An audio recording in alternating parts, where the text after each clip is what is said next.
Oh, there we go. There we go. I think we're actually good going again. We are we are back for the next season of NSE Dota. It's been well, I mean we're just back in general after off one off cheeky stream of one game from the from TI. We're back with some more scrub tier uni Dota. And to be fair, I have to stop calling it scrub tier because after last season's finish, I think I actually owe Trent some credit. They played really well. They finished strongly, and yeah, I'm going to stop calling them scrub tier. So there you go. That's my first change. That's the first thing that's going to be different. What else is different? Dota's pretty different. Matchmaking has been patched again, and patched about 30 more times. I mean, I think the new ranking stuff is good. I like that you get two separate MMRs for core and support. I think it probably makes sense. It's an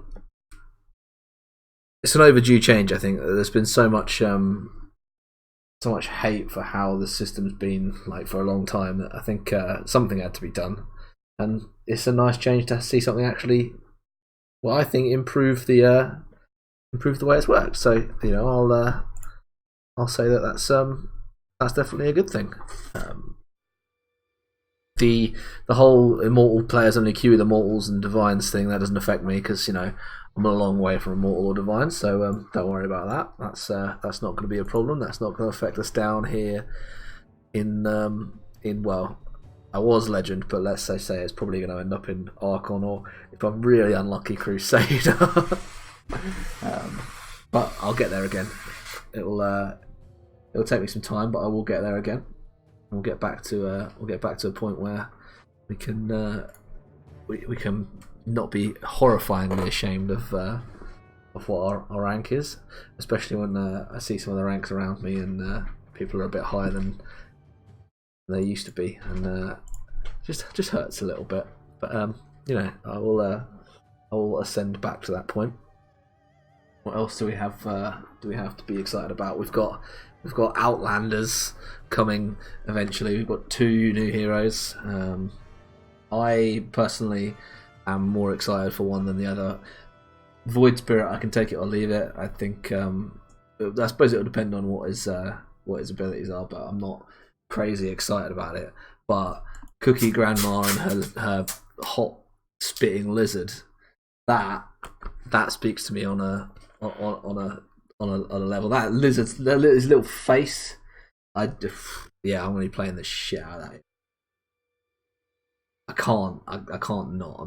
I'm so excited for it, especially because I think I looking at the trailer, think it's going to be another hero with a break, which is overly necessary because it's a criminally underused mechanic.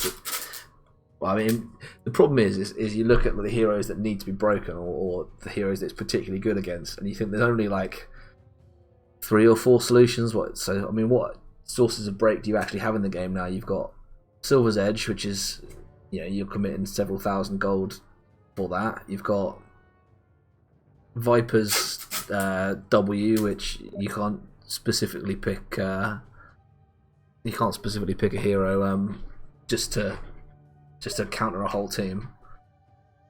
Oh.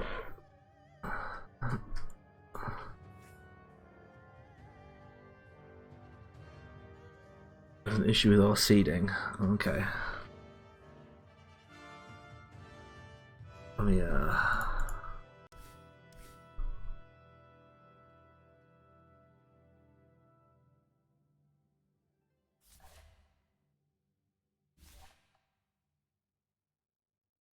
There's a message here.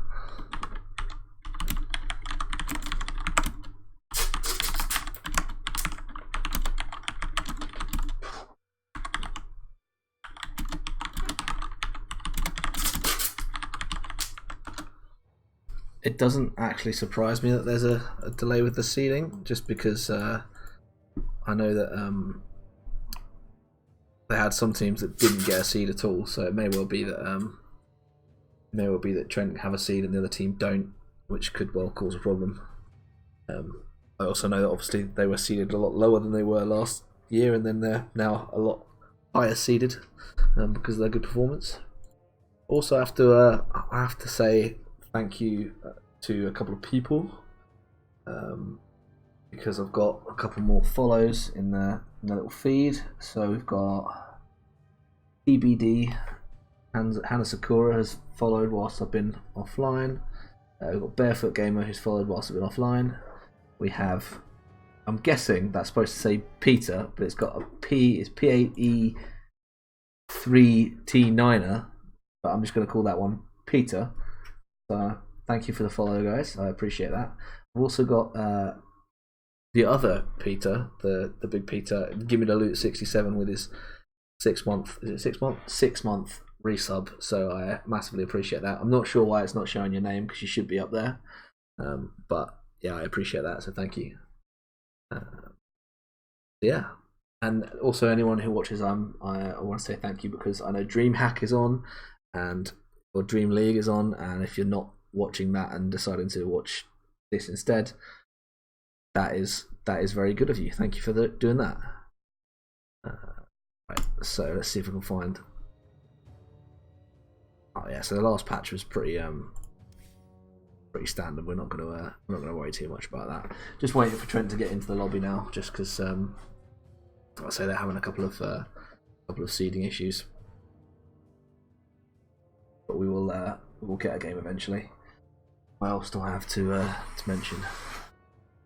Oh, I suppose the other thing is meta. Like, I guess it's worth looking at that. Night Stalker, just throwing it out there. Night Stalker needs a nerf. 100% needs a nerf. Let's just squish Night Stalker and get him back down to where he should be. Just in general, like mixed damage carry. So anyone who can do physical and magical damage, they need just a slight nerf because they're all really strong. Like you think like your gyros and your juggernauts are really strong at the minute. Like Diffblade Gyro as a build, and I didn't even. He's in a helicopter. How is he supposed to use a knife? That is just that's just stupid. So yeah, so that needs nerfing. Anything else major that needs nerfing?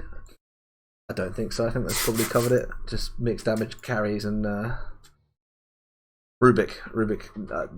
I never thought I'd ever say this, but Rubik probably needs nerfing because he's just too good. The debuff passive, like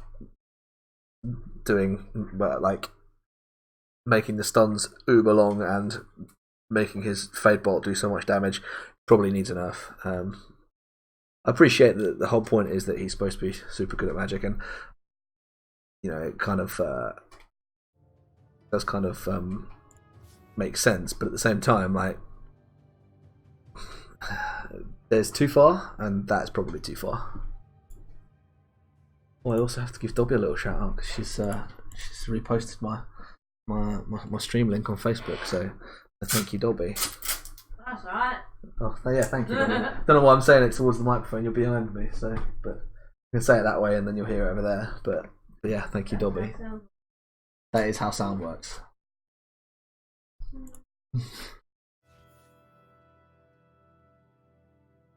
Oh, I'll tell you what the other thing I have to talk about is Blink Dota League. Blink reunion, Blink's big reunion tour. The league that got me into playing Dota post uni is back again, and I will be covering some more games in that as well.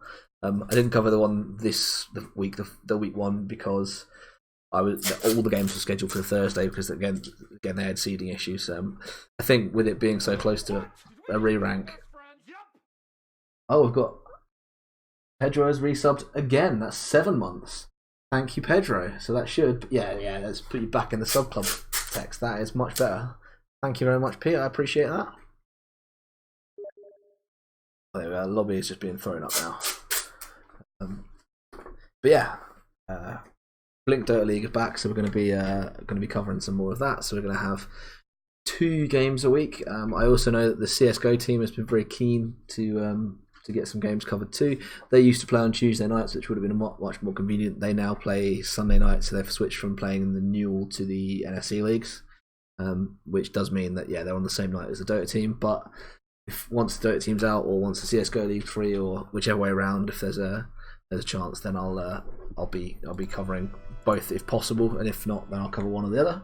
But I am really keen to do CS:GO and Dota if possible, because I do like playing both games. I actually even played a game of CS:GO the other day and got my rank back, and having fallen from like AK to like silver 3, it's going to be a long way back up to the heady peaks that I had reached, because I had never got anywhere near that good at CS:GO. To have fallen this far now is quite painful, but that comes with not playing. I think it looks like they've just thrown the lobby up, so I'm just going to chuck us in, because I think they've picked sides, and then we'll be ready to go. I am excited for more streams, Pedro. I am excited for more streams. It's been long overdue. I keep taking breaks. I need to commit to speedrunning, and I definitely need to actually close out a speedrun. That'd be a good start. I've got Final Fantasy 8 now, which I know I can already do. So I actually close a speedrun out for a start. That would be good. But yeah, committing to some speedrunning. I've got plenty to stream now. I have no excuses. I've just got to do it. So we'll get plenty more streaming done. Yeah, I'll throw it into the game. Let me leave just there. The other thing I suppose I didn't mention at all is that obviously with it being a new academic year, we've actually got a new set of players for Trent Dota, because obviously people move on. We've had a couple of graduates, so Never Go Full Chris is gone, I'm a Thrandir is gone, Big Nige acronym is gone, Hussein's gone. So you lost basically the whole of the Trent Dota squad, and rotated in some new players. So I think returning is you know what? He changes his Steam name so often I can't remember what it is. No, not him. Tobags, I think his name is Tobags. But yeah, incredible player. I played mid a couple of games for them.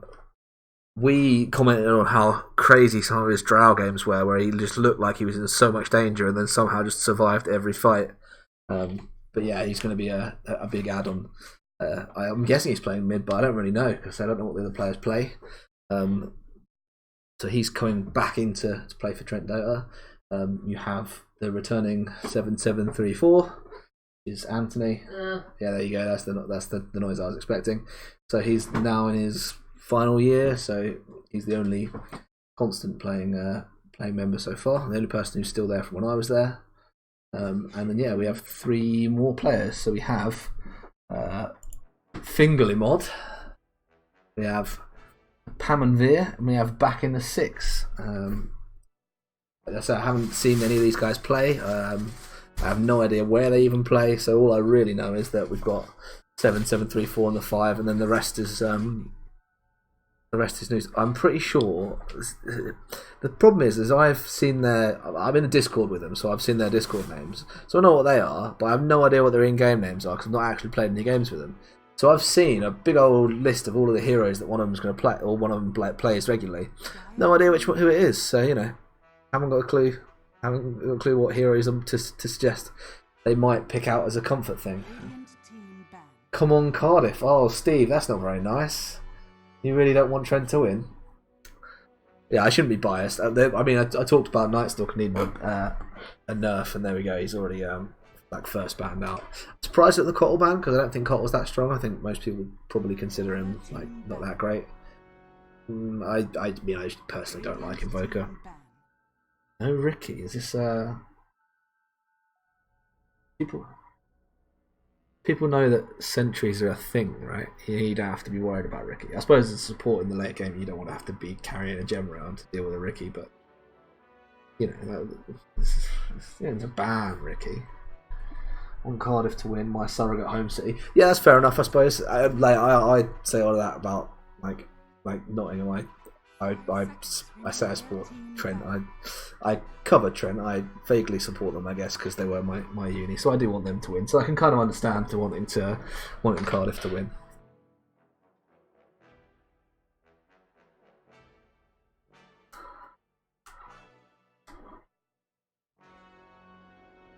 Good evening to you as well. 10 seconds remaining. 5 seconds remaining. I wonder if Trent were worried about, I don't know, like the the Chrono Cataclysm. I think that's something that's not really been that abused yet. And Lion, I mean, reliable and flexible, I guess. So sensible to remove that from the pool. Dire team pick. Axe. Okay, so yeah, we go in early with the axe. Hopefully we get to see the pants axe, the TI skin, the pants axe, because you know, I rated that. Just punching and spinning his arms around to do his damage. See, I guess you could probably look at axe as perhaps a counter to some of the carries that have their built-in spell immunity. So you look at how dare you, Steve? That was the best skin ever. Yeah, you look at the you look at Life Stealers and Juggernauts that have these built-in spell immunities, and the Axe's core goes through that. So 10 seconds remaining.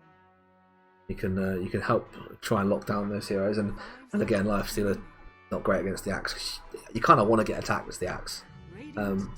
Interesting that Cardiff have picked Jakiro, because that was a big pick for Trent last season. So. You half made a drink. What will that finish? And yeah, Tide, like, always strong. It's kind of a lane. Yeah, well, not necessarily a lane winner, but like a lane. You always get something out of the lane with a Tide. Now I've seen 7734 playing the Dazzle quite regularly recently and talking about how much they value it. So I'm not surprised to see that picked. I mean, it's always value in like a physical damage lineup if you're going to pick a Dazzle, because the anti-armor from Bad Juju now. So I could see that being an avenue that Trent go down. We know they're favoured towards physical damage lineups, and particularly Drow lineups, but I'd be surprised if they pull something like that out. Get rid of the Monkey King, because I mean, Monkey into Tide ult into Monkey is always nice, and they get rid of the Drow. So.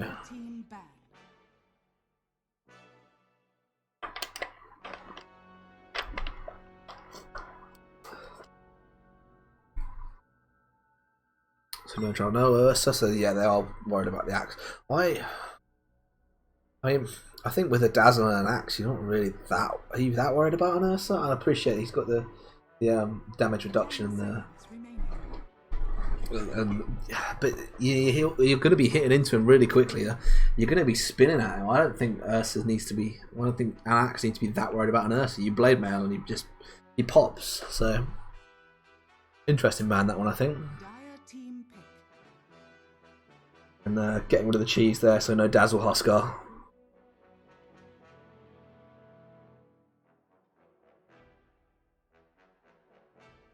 Radiant team pick. Start game. Well, I haven't seen Venge that often like recently. I haven't seen that as a big pickup, so I'm surprised to see that pulled out. But again, I mean, I was talking about the strength of physical drafts against the Dazzle, and Venge is another one that amps that. So I guess perhaps unlucky to not have picked that up himself, but 10 seconds remaining. at least we know what the 3, 4, and 5 are for Cardiff. And 5 seconds. oh my god, is that right? My stream seems to have gone crazy. I've got 17 people now. I'm just going to remain calm. I didn't think people were that into Unidota, but hey, let's go. I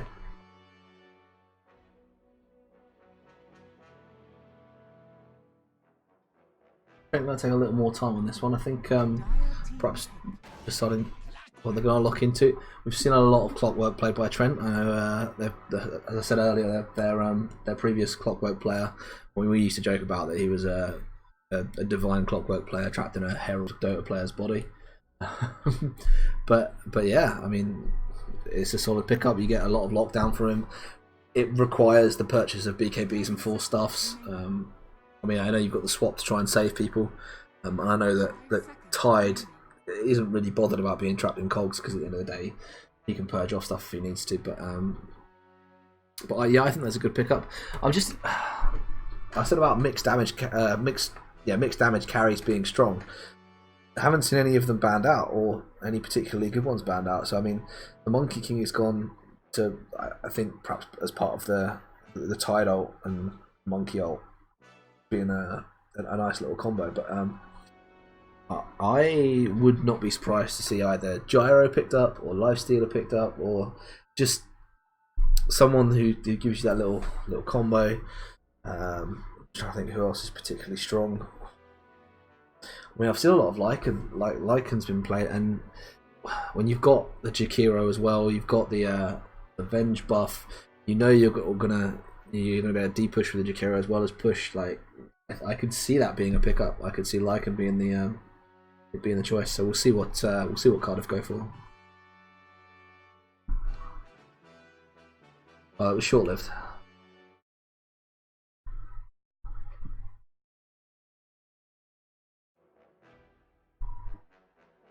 Radiant team pick.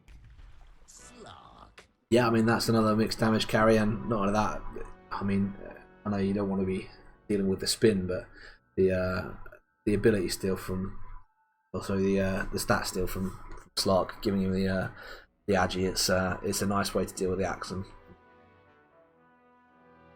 you take his strength away and he becomes a lot squishier. I know you've got to be careful around the spins because it is pure damage, but Dire team ban. okay, so I mean, it's an option to deal with the Slark. I know you know Slark relies a little bit on being mobile and getting in and out of fights and being a little bit all over the place. So you know, I think the Bloodseeker is perhaps a reasonable solution for that. And I know you can run that 1 or 2, so you know there's the potential to see that Bloodseeker go mid. It could be a carry. 10 seconds If you're crazy, you've even seen it run as a 4, which I don't think will happen here because you've got the clock and the dazzle. But seconds remaining. you know, there's I think that's a positive pick from Trent. What we're waiting for, I think. I think we're probably waiting on a mid for both of these teams. I think, yeah, I mean, you see that in the TA and the Outward ban. I think we're looking at mids here.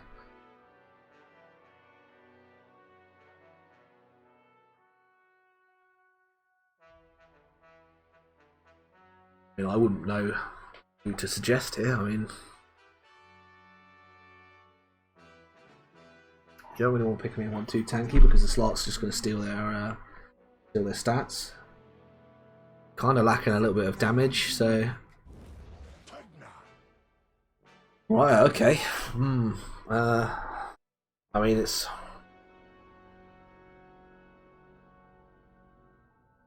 I'm not sure I like that pickup. I'm kind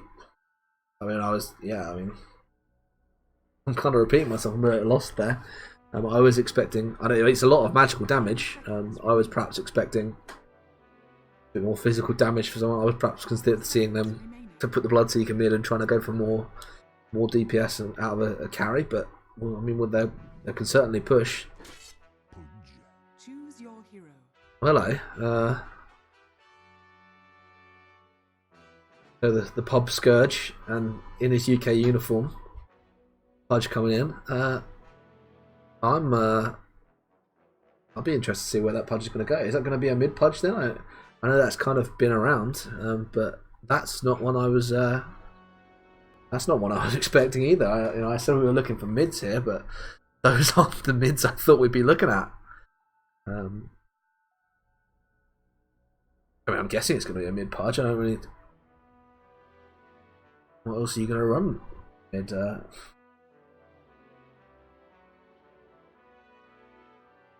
Yeah, I think it's got to have to be a mid Pudger. Maybe I'm missing something that maybe they've spotted something. They've worked something out that I've not seen. But okay, let's say 14 and 6 on the Pudge and 16 and 4 on the Dazzle. So good win rates there at least. So here we go. We'll have another one of these. We'll have another game of data. and I get to do some names again. And Prepare for battle. this time I haven't been given any ridiculous challenges. So we'll see Dark Arts take this this Pudge. Yeah, he's got to be mid. He's got the pool tangos. We've got Best Boy taking that Tide Hunter in the bot, and he's going to be paired up with the Vengeful Spirit on Zumok. Got Pharaoh 101 taking that Jakiro, and Zenobia going to take the Slark into top, and into top he's going to be fighting into Fingerlimod on the axe, paired up with that Pamanvir on the clock. Thank you for the hype. Give me the loot. And already getting aggressive onto this. Jakiro has gone for the dual breath first. Then there goes the battery assault, and I think they're going to run him down. Axe is just blocking him a little bit. I think they've got enough to finish him, and just enough. Just enough. Just enough. Just enough. There we go. Already the Slark now. He's taken it in 5 stacks already off of the clock, and we've already got first blood. And clock just running back. Axe sort of caught nowhere, and I might get a chance to finish off the names in a second. But we do get the first blood top, and Begins. not too much out of it. But yeah, rune split, nice 50-50, and a nice start for the clock on the axe. It's gonna be a rough lane to go into there. So yeah, we'll see Maestro taking that Pugna mid. And we've got 7734 on the Dazzle, paired up with back in the 6 on the Bloodseeker.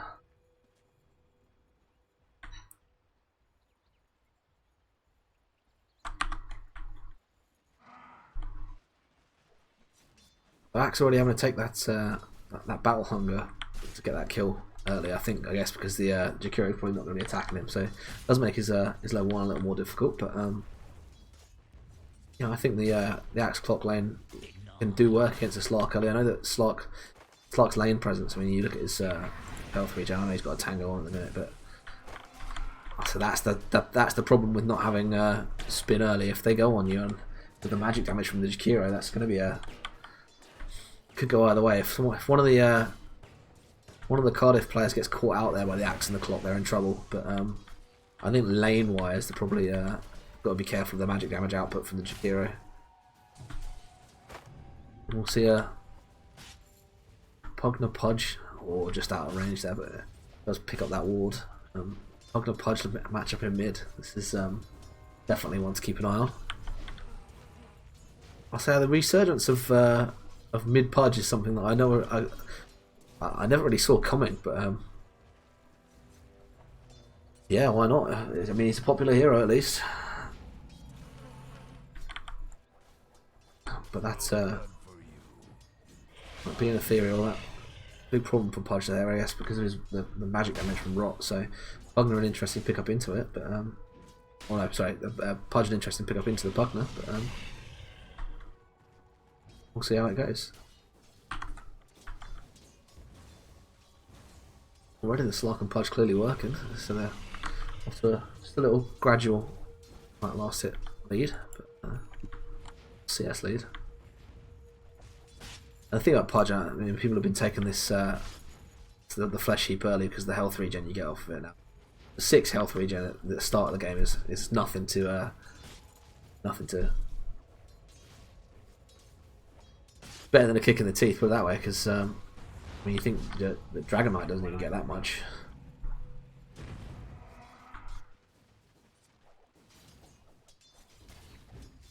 I think they go phase on the Pudge as well. I think we'll probably see. He's going to go for the Vanguard first. I guess worried about the physical damage output from this this Cardiff team, but I think that's the magic from the Jakiro that's going to cause them the most problems.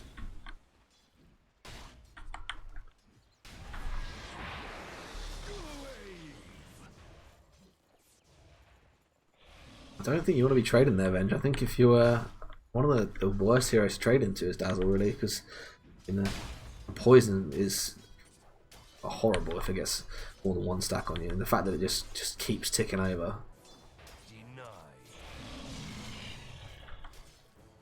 I think Trent will probably be looking to, I mean, get the Bloodseeker a sizable amount of farmer experience, and then move the Dazzle off that lane and you know, use him elsewhere, because the Bloodseeker's kind of self-sufficient, really. Like,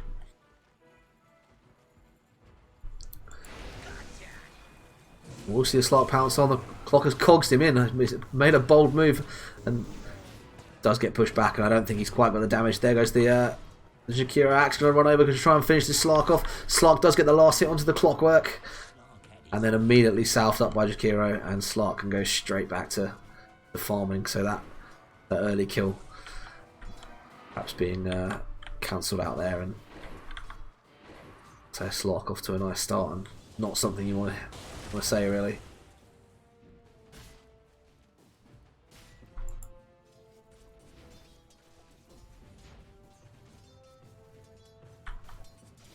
On balance, it looks like the Pugner's doing okay against the Pudge. Yeah, it does look like certainly Axe has picked up a lot more farm than the Tidehunter, and I appreciate that's as I said about earlier about the Dazzle poison ticks being horrible to lane into. You can see why the Tidehunter was struggling. I mean, you look how much damage that does, and out goes the stun onto the Dazzle. They're going to try and bring him down. They're going to keep trying to run down this Tidehunter. He is low, and I think the Bloodseeker is just going to finish him off. No, taken by the Dazzle, and now they look to go on the Venge. Throws a stun out to stop the Bloodseeker chasing, and I think, yeah, he just goes back to farming.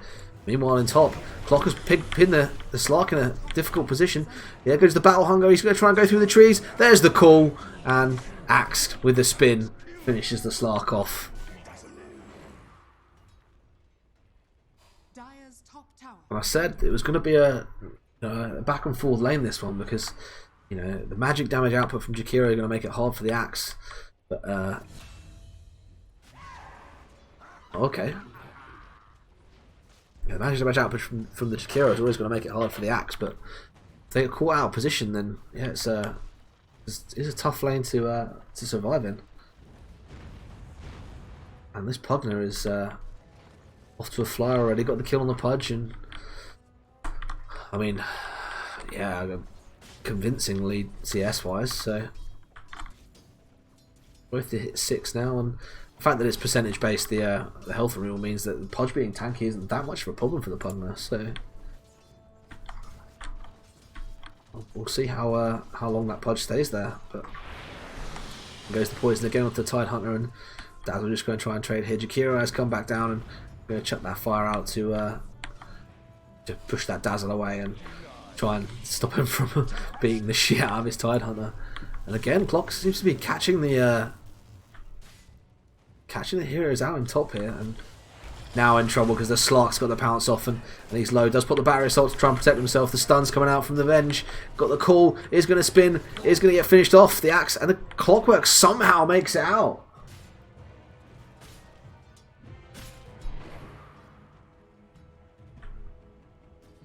I've covered the swap to that. That's probably a little better.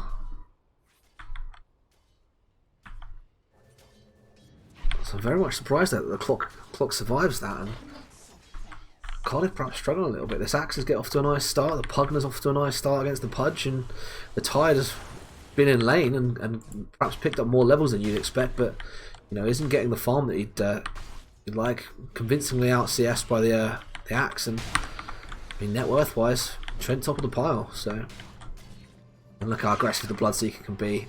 That poison from the Dazzle just slow and the low health, which makes it so easy. And I think this Venge perhaps doesn't have enough support there, the Clock, and now the Slark coming over and needs to be careful.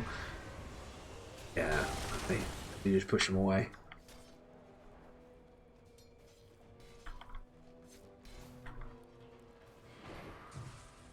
You've always got to be careful of that Axe spin. It is pure damage. So there's the call. Not quite enough attacks going into the Axe to get him to spin. There's the pushback from the Cogs. They've caught him well away from the tower, and they can't be protecting them. There's the dunk. Gets rid of the Venge. And now the spins. Slark looking to hunt down this Clockwork. Can't see where he is. There's the call. Now the Clock going to try and make his break for it. Pops the Cogs. And Axe now hunting this Slark down. Does have the vision advantage from the Bloodseeker being there, and I don't quite think he's got it. There's the dunk.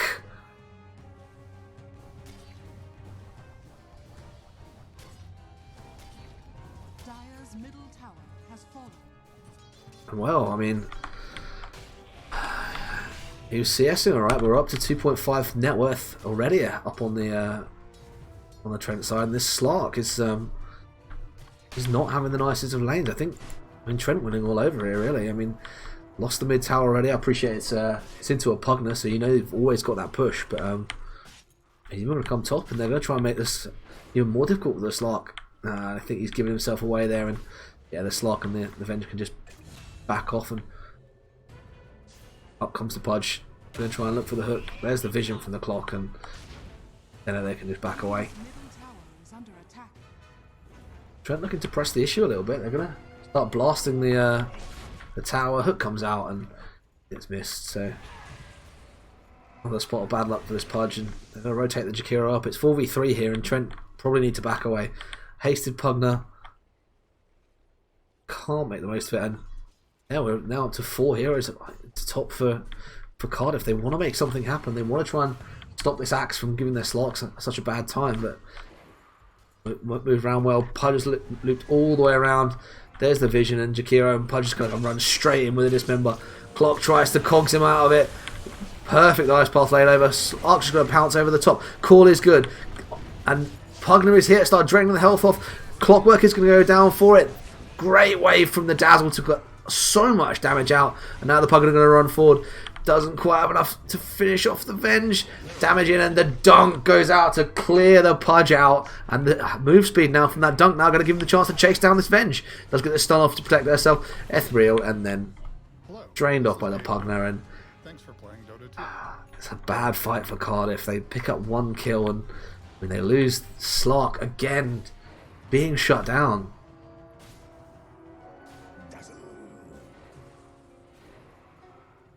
You know, and what was 4 into 2 fight became very quickly a massacre for Cardiff. 6-0 on the Axe already. I mean, 3-0 on the Pugner. Pretty much doubling the net worth of the cause. 7.5k lead already. That is nothing to sniff at 11 minutes. Dire's top tower is under attack. Dire's top tower has fallen. Oh, just out of range. Bloodseeker does go down bottom. Now the Pugner is just going to be so aggressive into the tide.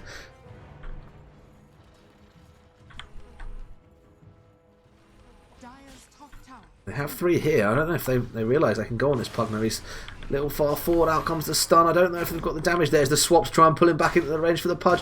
Going to throw that out. There goes the tide ult.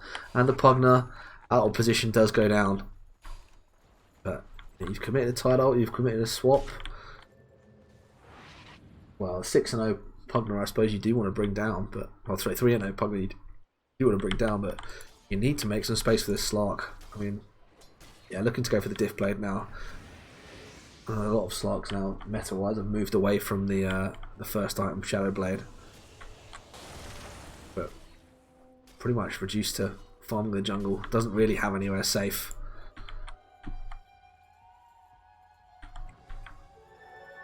Chopping up double damage. Ping's coming out, I think. Do they have vision there? No, so I think they know that somehow know that the Slark is farming his jungle. They want to get in there and keep this Slark's game miserable because they've done such a good job of it so far. They just need to keep punishing him, but 4 people up around the Axe, so they're going to look to put the pressure into bot. Tower is under attack.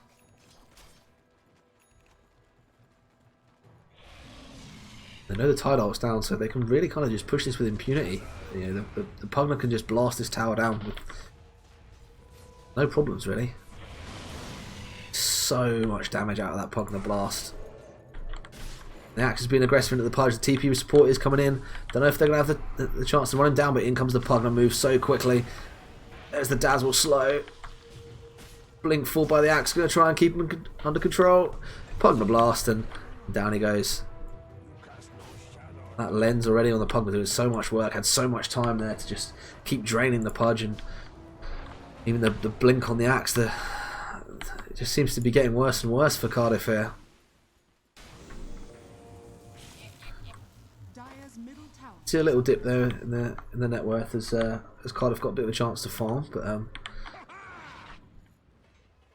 I need to make more space for this Slark. He needs some time to get himself even something that he can fight. Dire's bottom tower. Very aggressive blink fall from that axe. You can tell how much he really wants to take these fights to Cardiff and keep the pressure going, but he needs to wait for just a second because it looks like they're happy to let this T1 go. And Structures are although you might as well chuck the fortify out now, seeing as you get it back afterwards. But tower is under attack. yeah, I think they know they can't defend this. Dire's bottom tower has fallen.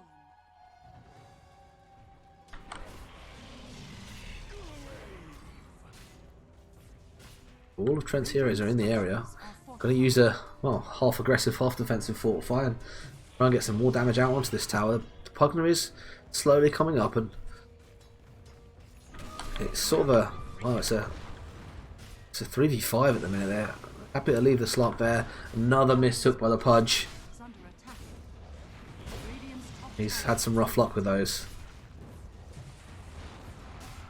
That tower damage from the Pugner is just unreal. bottom tower has fallen. Radiant's And top tower is yeah, Trent happy to take 2 T2s and back away here, and yeah, rotate into mid and keep the pressure going. Axe has finished a Boots of Travel. So Blink Vanguard Boots of Travel in 15 minutes. Nearly a 10k lead, and the Pugner, well, has his Aether Lens, and we only assume to start looking at them. Well, BKB, Ags, if you're a Pugner in this game, what do you go for? Do you pile the hurt on, or do you play it a little safer? And Axe has found Slark. They keep trying to run him down. Big dive forward from the Slark to get himself into safety, and now the Pudge has arrived to give the Dismember.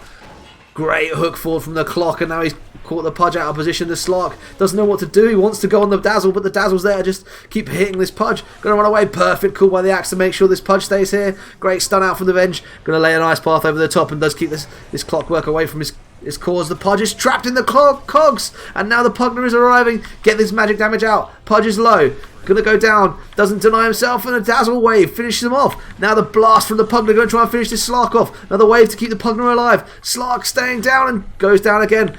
Call is perfect to lock the Jakiro down, and now the Dazzle poison can slow them down and let the Axe just run in and clear them up, and we're gonna see it. Dunk! Dunk. is under attack. And that is a team wipe. Trent demolished Cardiff for, well, no punishment at all.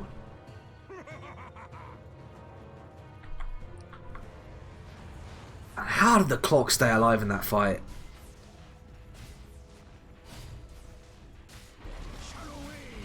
Yeah, it looked for all the world like the Slark was just going to turn and start laying into him, but knew he had to focus on other heroes, I guess, and couldn't do anything about it. And Dire's middle well, tower. very aggressive blink from the Axe. And just compounding the misery. Trent just don't want to give him a second. Nearly, well, 12.5k net worth lead, and already taken over the Cardiff jungle, looking to box them in, keep their farm low, and don't give them away back into the game.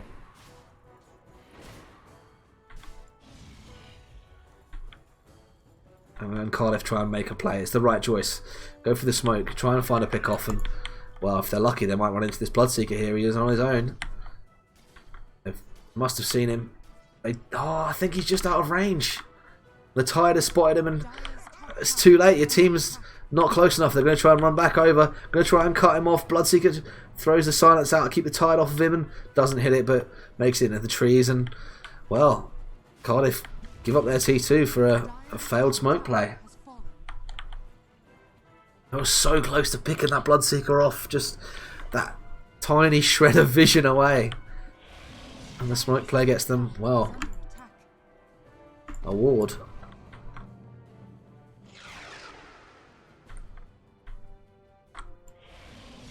Bloodseeker with that relic, probably 200 away now from his radiance. Trent happy to just keep pressuring him away from this Bloodseeker and give him time to get that. And well, at that point, Cardiff, what do you do? Oh, the blink forward is perfect to get on top of the Slark. One spin. There's the hook. Going to try and drain him off with a Pugner. Goes invis to get away. Swap is there to keep the Slark alive. The Venge is going to pay with their life.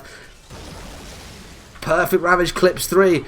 Clock is caught in the middle. Does get the grave. He's going to keep himself alive. Call comes forward from the axe to stop them from laying into the clockwork. He is in the fire and he's going to go down. And comes another swap. Bloodseeker has arrived. Now can get the damage out. All low. Pudge running away. Doesn't get the deny off and goes down. And Cardiff lose 4 for a clockwork. They lose 4 for a 4. Radiant's finished on the Bloodseeker. Trent banging on the door. I'm surprised the axe has gone away. It's just the Jakiro hit. Oh, he's got travels, of course. He can come straight back in. Blinks forward with the blade mail and just going to burst the Jakiro with the Pugner's help. And barracks start coming down. And if you're Cardiff, what do? You're 15k down. Slark has... Well, he's not even finished his diff blade. There's the blink forward. Not much hitting him, but he's not going to spin much. But there's so much burst. The Pugner damage is unreal.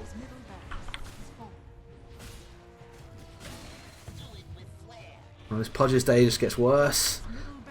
Hook hitting his teammates, and Trent decide they've taken enough and happy to walk away. You've taken on a racks. You've wiped the enemy team. You don't have to fight. You can just back off, consolidate your lead, and then come back in when you're ready to go again. It's 20k now. 20k net worth difference at 20 minutes. Slark, not even half of the Bloodseeker's net worth, let alone anyone else. Can't farm anywhere.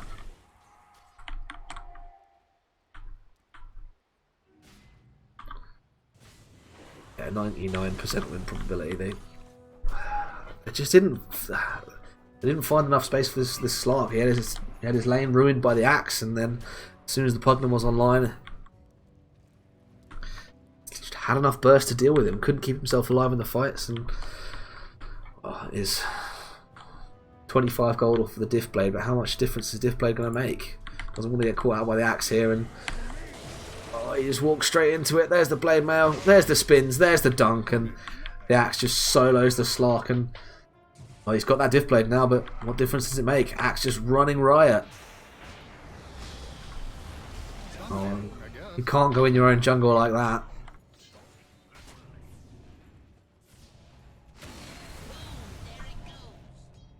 Nine 0 in the axe. What a game he's having. Tired, ravaged, can't run away, can't survive the burn. Pudge's going to have to run away from this Bloodseeker. There's the stun to keep him alive, but you don't want him to be alive. You want him to be doing stuff in the front lines, hooking, dismembering, controlling people and pulling them out of position. And there's not much you can do when the Trent team are this far ahead.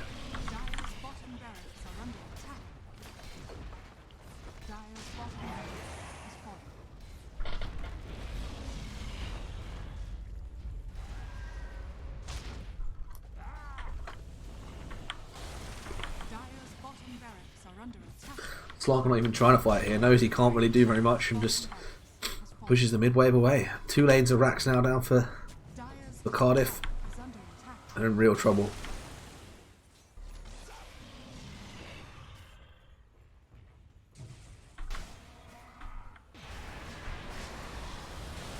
Oh, look how quickly the Venge goes down, not even 3 seconds.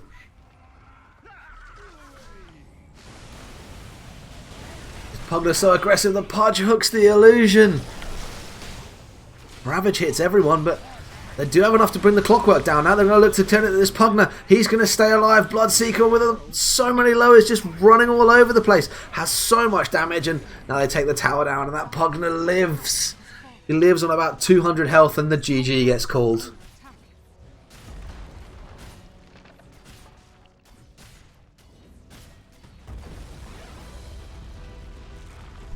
I mean, hard to say where it fell apart there. I mean, I mentioned about how they just didn't have space for the Slark, but I think the axe has just outplayed them all. So many times he just seemed to know where the Slark was going to go. I mean, the one at the end there where he just sort of bursted him instantly. That was painful to watch.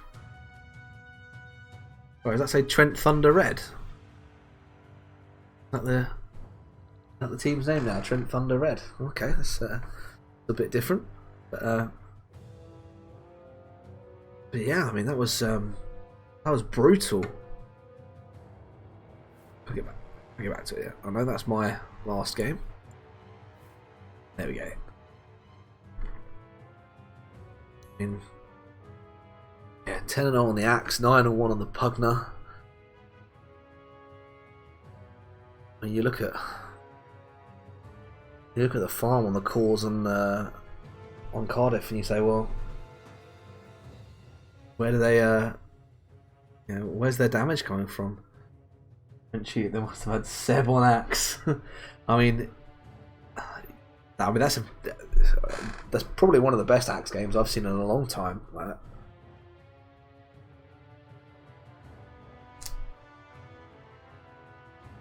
You're always in the right places to call people and stop the control coming out from Cardiff.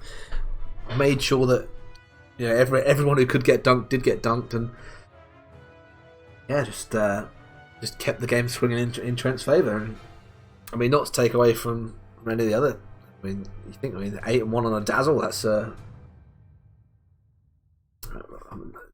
you take that in itself. You normally wouldn't see that many kills on a 5 support when you've got damage coming out from Pugner and Bloodseeker. But I mean, it shows the strength of the Dazzle Poison in lane, because it shut the Tidehunter down as well. I mean, I did question about how effective Pudge was going to be in a mid lane against a Pugner. But I mean, he got painfully unlucky with a couple of hooks. There was one where I thought it had gone through the Pugner, but you can't. It shows the fine margins, and yeah, I mean, if that's how it's going to be for the rest of the season, carry on like that, Trent. Keep doing that exactly as it is. I'm going to take a very short break. Actually, that's a little quick flick over there. Well, there's not much to say about that, really, is there? I mean, there was that little period, wasn't there, when it looked like Cardiff were going to farm and Trent had backed off a little bit, and then it all just it all went wrong.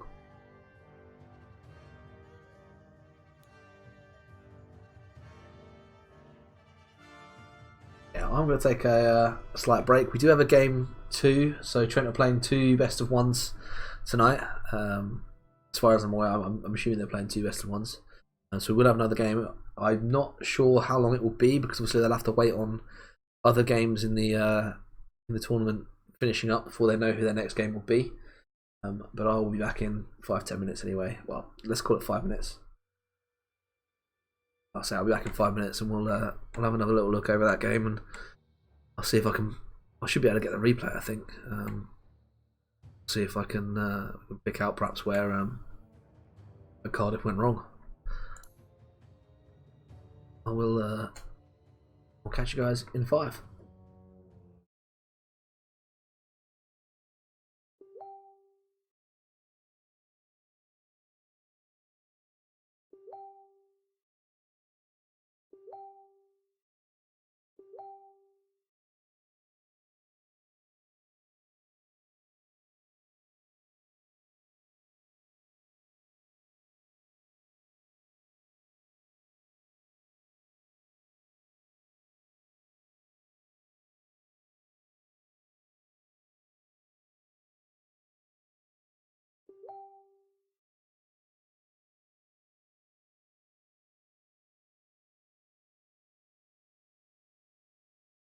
I was right. There's the tip.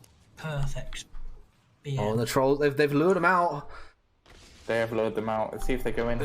Troll's going straight up. Lion needs to leave. I have to activate that The BM. troll's on his own.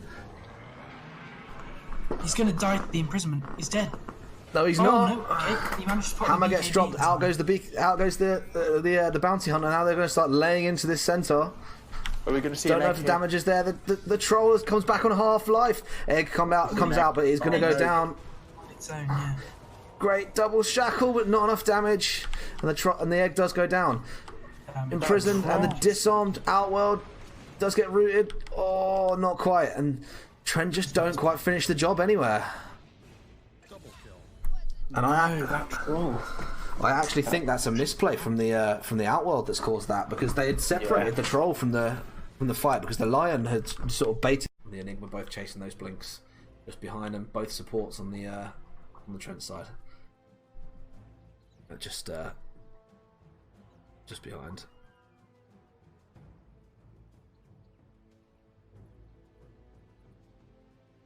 Getting streams now. Okay.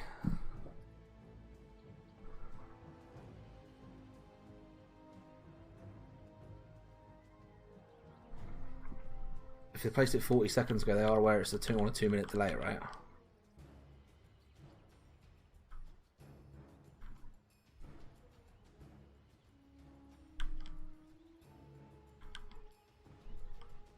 I mean, the delay in game is 2 minutes, so.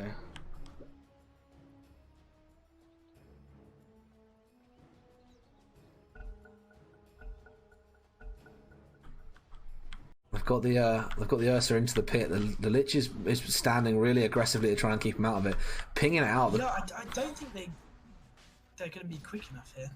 No, they need someone else to do damage. He's got bashed 3 times in a row there. And the Pugner just got to run in. And now he gets gripped by the Lich. Now the fight can really start. Forward goes the Purge. In comes the bow. It's going to be perfect. Lands straight on top of the Oracle. No one caught in this monkey ult. Too good. And now comes the Ursa, the Medusa just pushing forward with that ult. Going to try and stop the Ursa. He turns into the Medusa and doesn't have the damage to bring her out. Now she can start looking to finish this Roche. Kunkka coming over trying to hit the Medusa. Doesn't get it. Chris ticks down to the Venno. No mana on the Kunkka either. Really struggled to save this fight. That was really unfortunate. Ursa needed to get out rather than keep trying to do it. I think there was they hadn't made their minds up what they were doing. Yeah. So. And Medusa going to the Phoenix is going to commit the egg. No. Aggression to top. Grip goes onto the Phoenix, stops the Pangolier from being saved by the Phoenix. He does get the bash and bashes both the Shaman and the CK. In comes the egg. The roll goes between the two. They're going to try and lay into the egg and bring it down. Don't manage to do so. The stun going to come out just in time to stop the CK from killing it, and the troll there to pick up the not pick up the kill, but help the Phoenix out picking that up.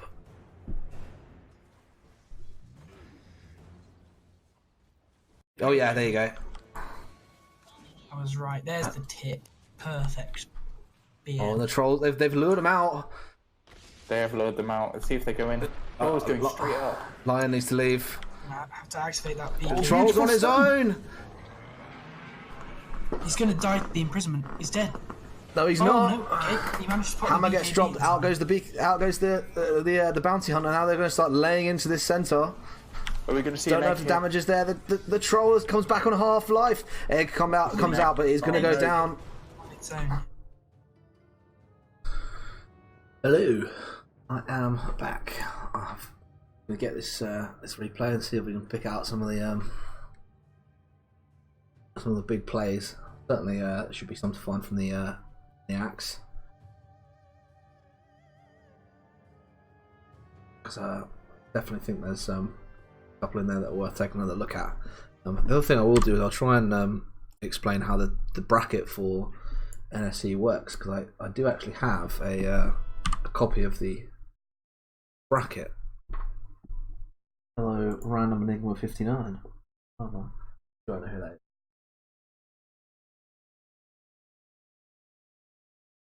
But yeah, I think I've got a copy of the bracket, so I can try and explain how the NSE bracket works. It's based on seeding, which I think we're not 100% sure where Trent are at the minute. It's either low group 1 or high group 2. So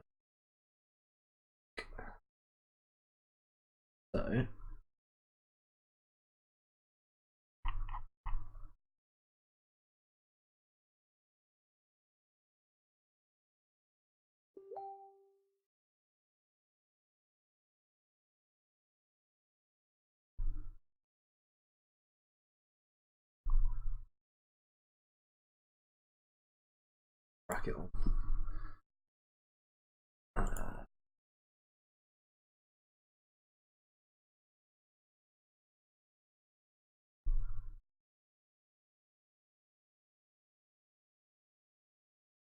Can't find where I've seen it today.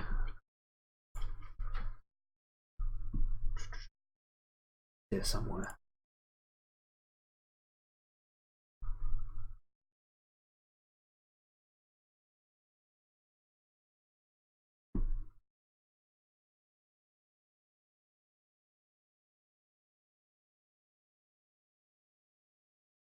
Oh, is there? I didn't realize there was a second team. Oh, there's a I thought there's two Trent teams. Oh, okay. I didn't know that. Oh, okay. So there's two Trent teams this season. That's a improvement. They never thought there'd be enough players for that. Well, we'll have plenty of. Well, there'll always be stuff to cover then. At least that's good to know. Here we go. So, put this over here. And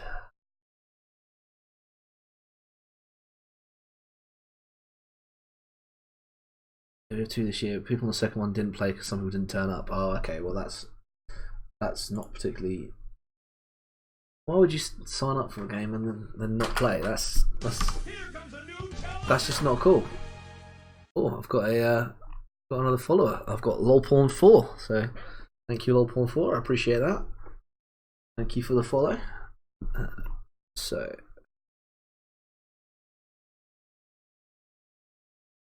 let's get this.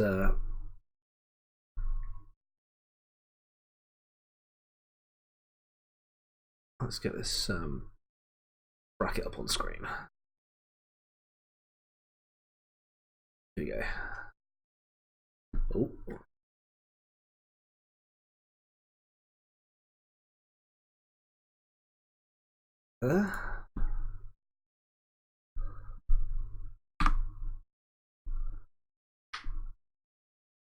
Not showing, is it? Okay.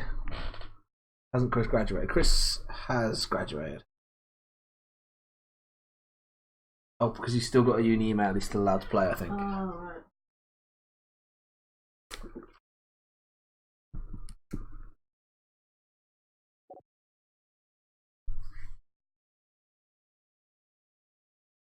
If I remember rightly. Oh yeah, that would make sense if he's got people around. See, I thought if you've got a uni email, that wouldn't let you play. Because then I could. Because if that was the case, then I could have played if I needed to. Oh, it's a different Chris. Oh, okay, that makes sense. Here we go. Right, now I do have the bracket up, so let's put that full size. So I don't know if you can see, but take a look at this. So, oh, that's the actual bracket. Once you get past the group stage, that's the wrong one. Let's try this one.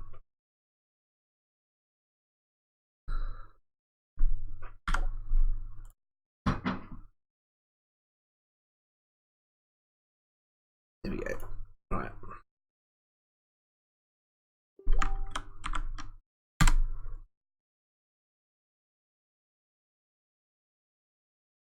Here we go. So, put that on screen.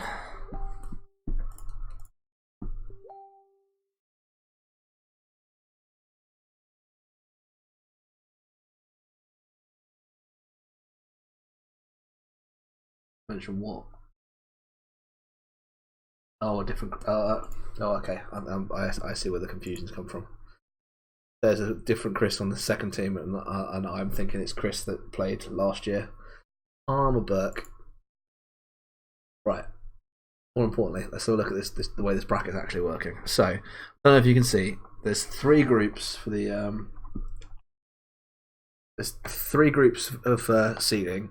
So if you are in the, so let's say you're in skill group 3, you can see there's lines all over the place. So let's say you win your first game, you move up into second slot, so you can, in theory, move from Skill Group 3 to Skill Group 1 by winning both your games in the first week. If you then continue to win, you can just about make it in. I think no, because you can't quite make it into the championship bracket. I think you can still make it into the challenge bracket, which is the second tier.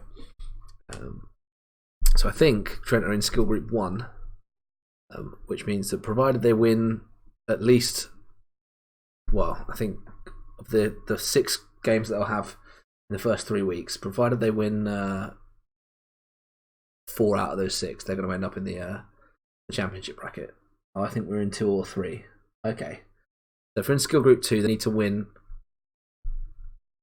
Got matched against mid 71s. Okay, so yes, you must be in. I don't know. I'm not quite sure how that'll work. So yeah, you've got to be in. No, I think you've got to be in. You're either in low 1 or high 2. 30s. Yeah, I think you're. I think you're gonna have to be in high. I think you must be high 2. I think 96 teams. Yeah, that makes you high 2. I think.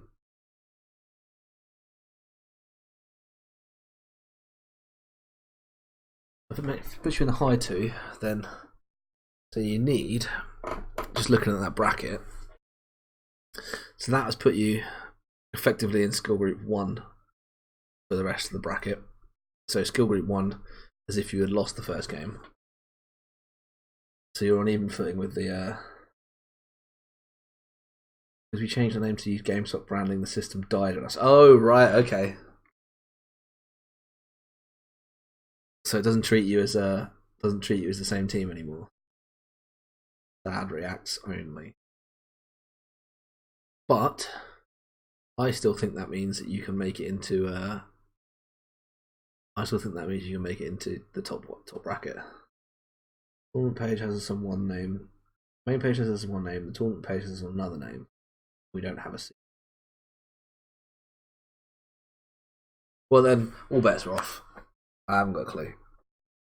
But basically, if you can win like 5 or 6 out of the early games, you're guaranteed to get into the championship bracket. Or I think you're almost guaranteed to get into the challenge bracket if you can win 4 out of 6.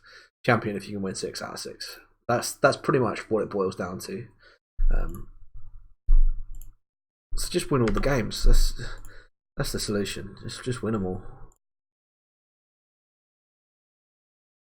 Win all the games, and then you don't have to worry about where you'll finish because it'll be in the top. I mean, win all the games forehead, but sure it's not as simple as that. But do what you can. Let's take a look and see if we can pick out some hot plays from that game.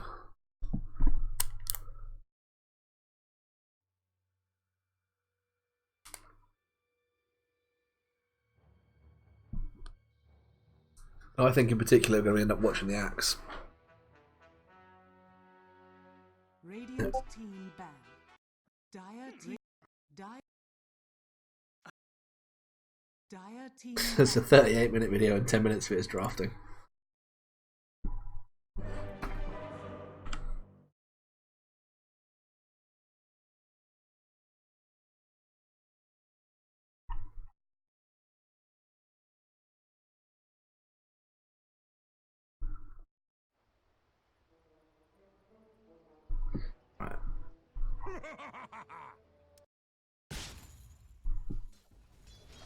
Butcher.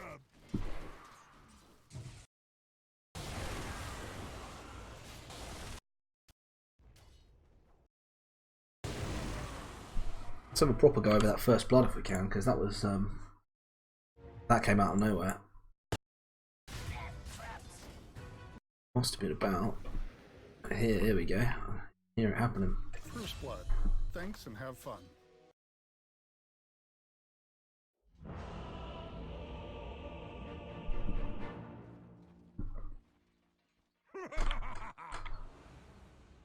Prepare for battle. We have our banner back. It did not actually work. The banner's working fine. Don't know what he's complaining about.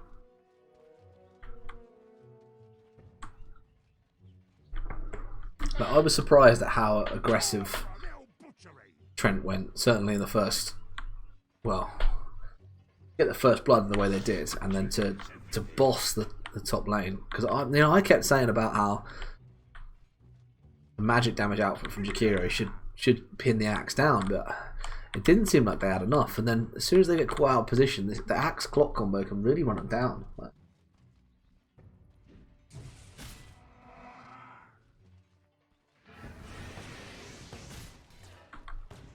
yeah, the body blocking from the axe there just to slow that Jakiro down was so good, and then the battery assault just stops him from getting it anyway. I didn't think they were going to get it at this point. What's the speed difference? Oh, okay, it's quite a bit. Hello, I'm Dave Newell. You've just achieved first blood. And the clock somehow gets away. Blade of axe has tasted first blood. What's his speed difference? Yeah, see, that surprised me quite a lot to see him get away like that. The Dope Plus thing, it showed the Dire using the Trent banner. Oh, okay. Then yeah, can we have our banner back, please? Jump ahead, do that. Okay.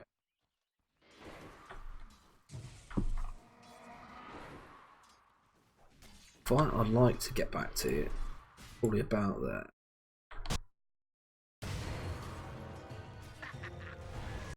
A little further ahead.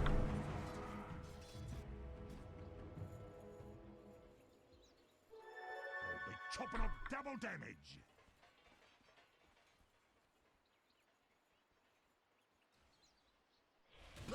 Radiant's middle tower is under attack.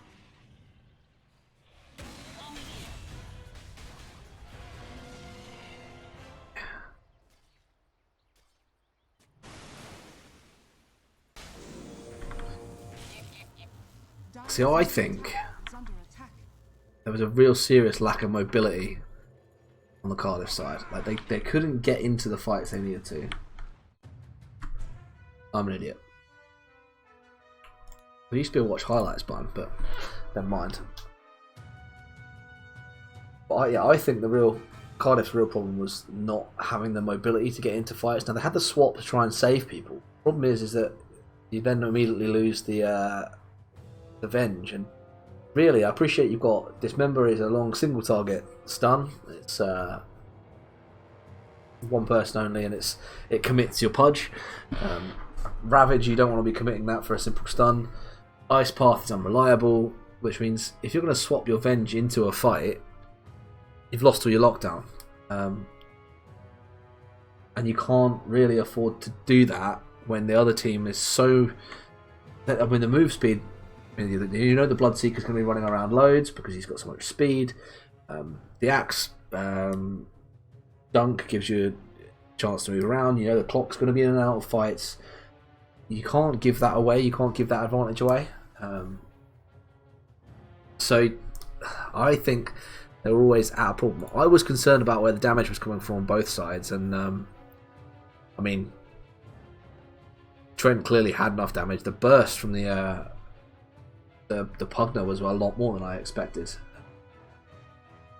I perhaps wonder if Cardiff needed to pick a higher damage output mid than the Pudge. I don't think Pudge mid works into Pugner. I don't think you can get away with that. I mean, the fact that he can just wait until I know you appreciate you can just switch it off straight away, but the fact that he can immediately make you super weak to magic damage by just dropping the old ethereal on you, and then you're hurting yourself for a ridiculous amount purely by rotting when you need to do damage. It don't work. The Pudge was the wrong pick, I think. So I think maybe perhaps hard to suggest what a better pick would be. I mean, I know Trent banned out the TA. I don't think a TA will have fixed their problems. I mean, you need someone in a mid with lockdown and damage, and there's not that many great heroes for that situation. I mean, Evoker was already gone. Wouldn't necessarily call Lena a real serious mid anymore. I mean, Windrunner is meta, and I think I appreciate Shackle is, you'd perhaps call it unreliable, but it's a stun. You get damage, you get mobility for definite because you can wind run. She's got high movement speed. You sometimes build blink on her. I think perhaps Windrunner might have been a better solution for Cardiff. I don't necessarily know if that would have fixed the problem because I know that it's not necessarily a nice matchup. Still, I mean, Pugner is never really a nice matchup. It's not. The amount of magic burst he has is so high, but I don't think the Pudge worked. I really don't. Other than that, I think they just got outplayed. There's not much more to say otherwise. I think they really did just get outplayed and run over. Because I mean, a 22-minute win is that's a serious that's a stomp. They didn't win any of their lanes. They didn't win any of the fights. They just didn't have a way back in. And once a slot gets shut down like that, he's not exactly the fastest of farming carries, so you can't really farm your way back into the game. And I think perhaps with, like I say, with a more higher damage output mid, you could then roll as a 4, run pickoffs, give yourself a bit of space to get your Slark in at the game. But really, you want him to be ahead, helping you with the pickoffs, building up damage and building up stacks. We were actually going to pick the Slark, but then they picked it. Okay, yeah, I can see why Slark works in that draft because I mean, it sort of fills the same role as Bloodseeker, mobile, moving around the fights. It's damage source.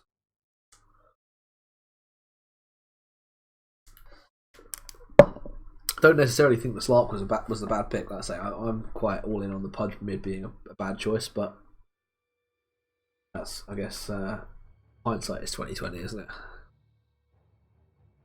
Do we have an idea of when your game 2's coming up, or we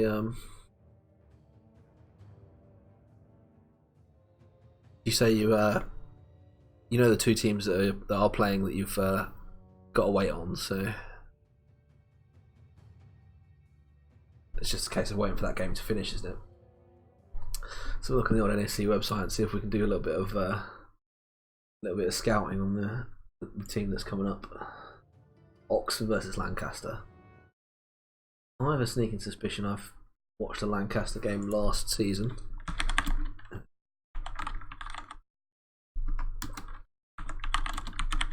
I wonder if it's the same teams. It probably won't be. Obviously, these turn over all the time. But, you know, you never know.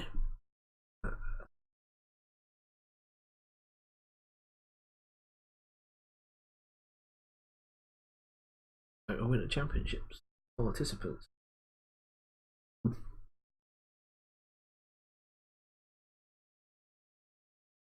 Oh, there's still there's still some great team names in the in the winter championship, as there always is. Lancaster Bombers, boom. I'm almost certain I watched the Lancaster Bombers last year.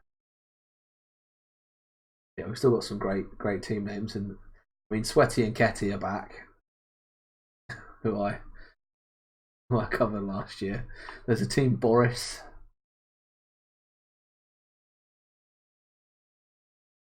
Please don't throw.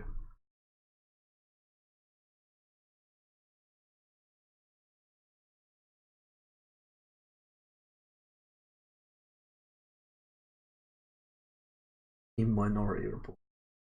Ultra Omega Giga Pepe Hands. Boys in a Bath, of course, are back. Good to see.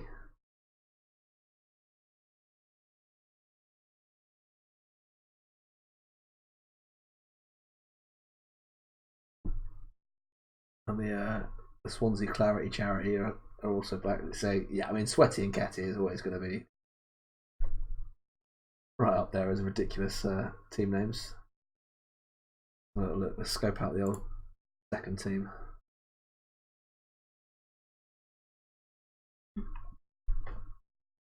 Hang on a second. How far apart are the boys in the bath? I want to play BTEC Dota. Oh, okay. The boys in the bath are one in the bath together apparently. Well, there's got to be at least 5 for a team. Bullshit. Yeah, 5 boys sitting in the bath, no feet apart. They are gay. My new favourite team. Yeah, boys in the bath are your favourite team. Yeah, you want boys in the bath to win. Okay.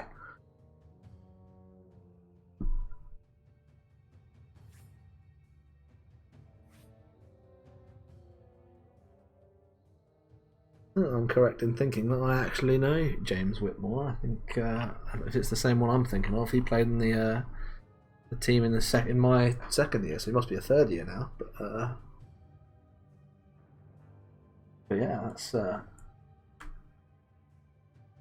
it is the same James. Yeah. Oh, okay, he's back. Is it because Chris left? Is that what's called him back in?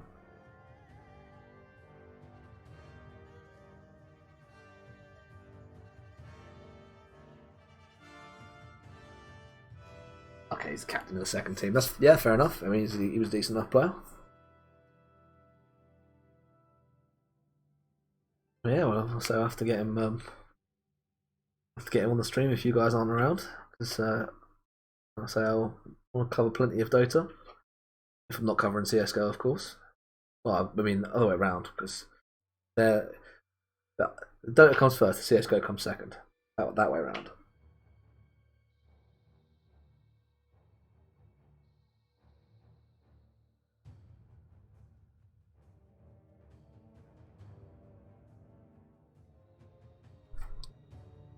A little scope out of the new Trent lads then. So we've got what, Divine 2 with a full on monkey set.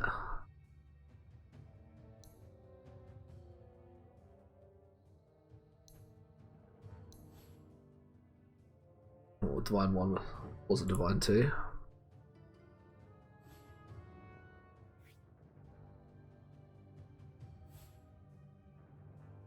Was a Legend 4. This axe, okay, it was a divine axe. That makes a lot of sense. Back in the 6 is a dude that was recommended by Nigel. That doesn't surprise me at all. So that guy was fire.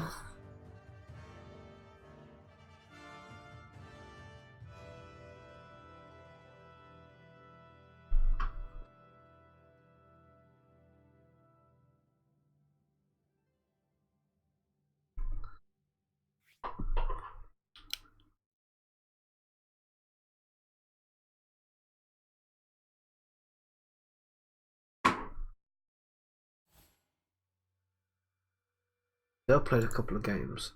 Right, I reckon I might actually end up with it. How many games have I played towards my rank so far? 2 wins, 2 losses. Okay. Oh no. Alright, okay, so I've got 4 wins, 4 losses. Yeah, Trenters Pro are still going. Yeah, big time. They say they want me to yeah, they wanted me to stream them tonight, but I said I was covering the Dota. I would jump in there and do that now, but obviously I don't want to jump into that and then be it's the game 2. Yeah, so it's the guy's name is Tom who's taken it over. But yeah, good team. They did really well last season, I think.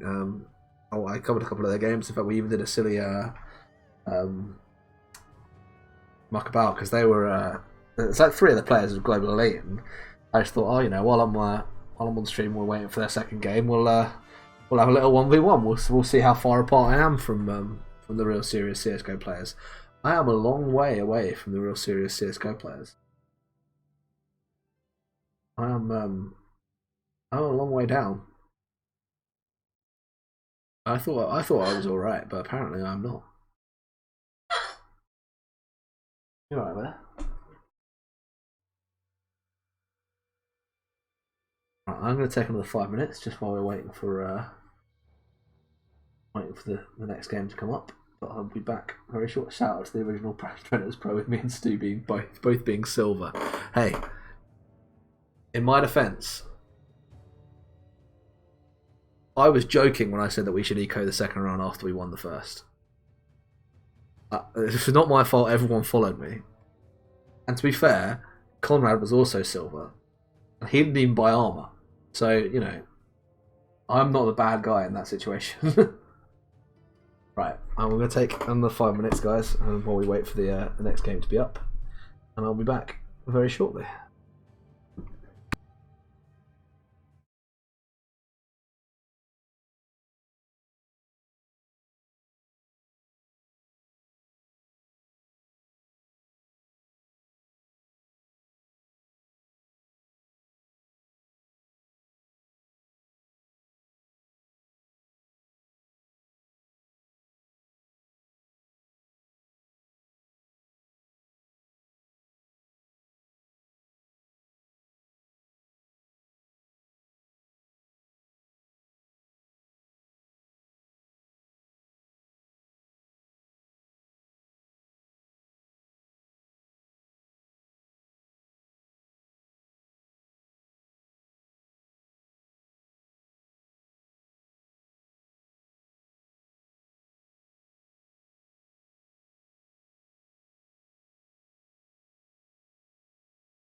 Right.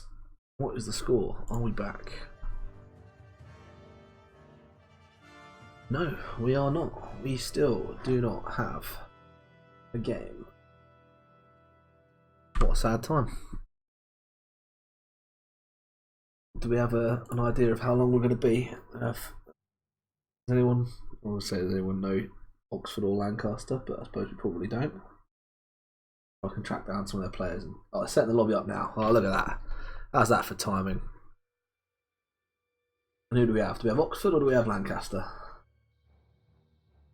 Oxford. Cool.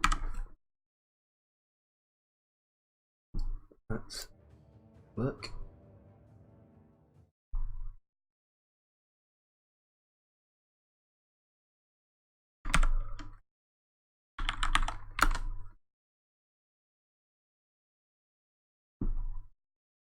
And we can actually have a second game of Dota. What a hype evening.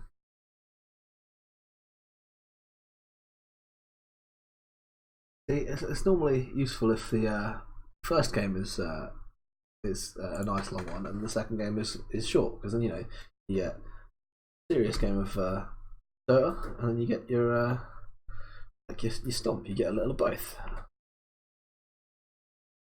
Maybe it's not too much of a problem if this one's an absolute stomp. Because I do like watching Trent win. Not that I'm biased. I try and be impartial as much as I can, but I do like watching Trent win. You want a classic Trent Dota 150-minute base hold? Yeah, I mean it's on you. I mean, it's not like I have a job to go to or anything else I want to do this evening. So if we could set the record for the longest game of Dota ever, that would be cool, because I'd be covering it. I'd also be dead by the end. But what is the record? I don't even know.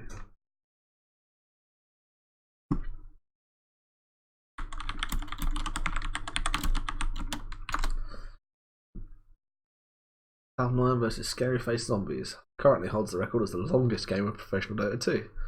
Of course EE was involved. Why wouldn't he be? Did he throw it at the end?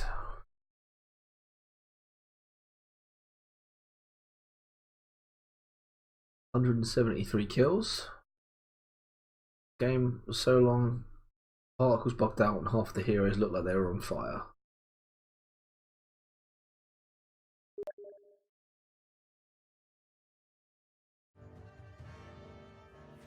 Oh, and apparently it was the game that kickstarted ODPixel's career. So yeah, let's go. 3 hour game. 3 hour game. 3 hour game.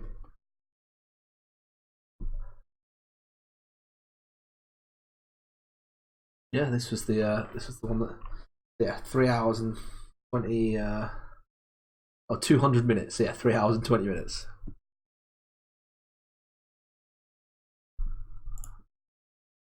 It's the game that made ODPixel famous. So just saying. I mean, it was obviously he was a big enough caster that he had made it to events before that, which I haven't quite made it to yet. Let's just say I'm not quite there. But it could be the one. It could be the start.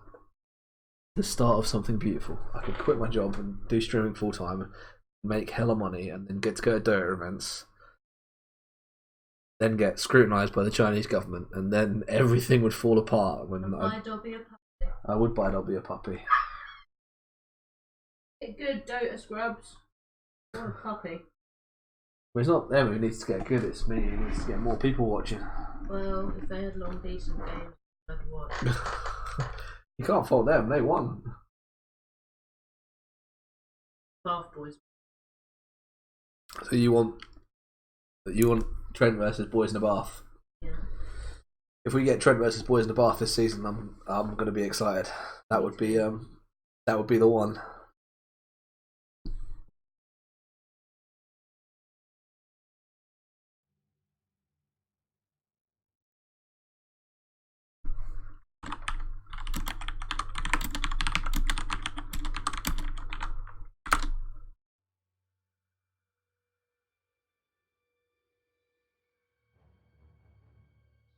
Well, I do apologise for the considerable delay.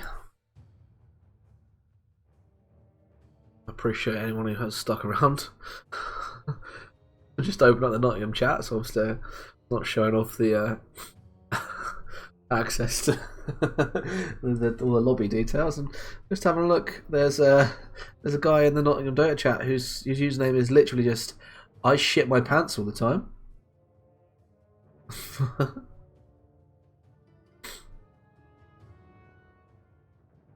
I have to say, I'm quite disappointed that I haven't had any silly names like I did last season to try and read out. We had all sorts of challenges last season. We had Welsh town names, and we had anti-disestablishmentarianism esque names.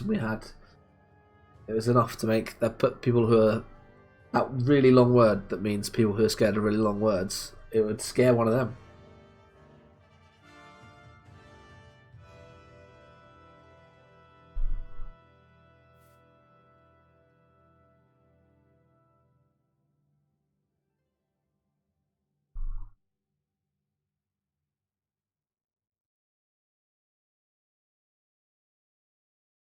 Well, I was under the understanding that Immortals couldn't be in games with anyone else anyway, because I've never played against an Immortal player. I've seen Immortals players play, but I've never been against an Immortal player. I've played games with Divine players. I've never actually seen Immortal players, but I was under the impression that they couldn't be in games with anyone else anyway. So I was a bit confused when that whole thing came out saying, "Oh, Immortal player, I shit my pants all the time." Oh my god.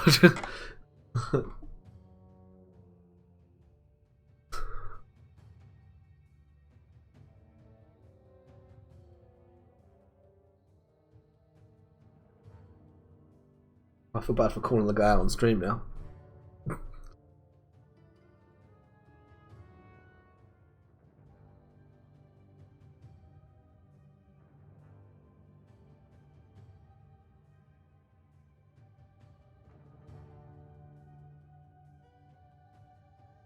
I would love to see I shit my pants all the time. Come on, jump into the stream. That would be a highlight for me. Seeing him jump in and probably shitting his pants, because if he shits his pants all the time.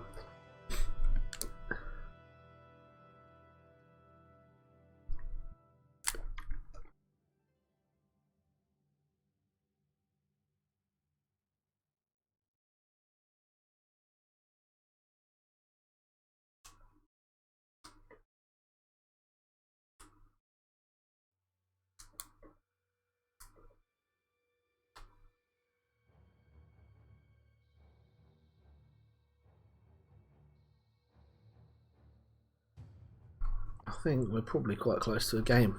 I hope.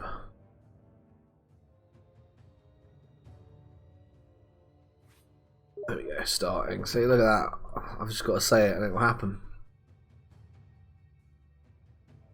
Yeah, we actually will have Trent versus Oxford. I've never watched Oxford player. I think I say I've seen Cambridge. I've played against Cambridge for the CS:GO team. But pardon? Oh, God. That's my heart. Got my heart to beating as well. That was shit. Yeah, I know. I was so upset when they lost.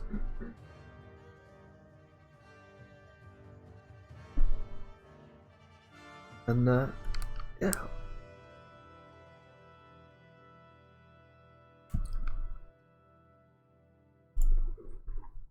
We'll get there in the end.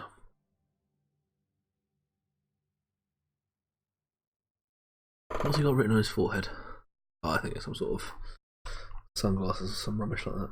Finding it back. Here we go. We're actually going to have a game. Panic not. It's only taken 45 minutes. 45 minutes of me babbling. But we actually get to watch some Dodors.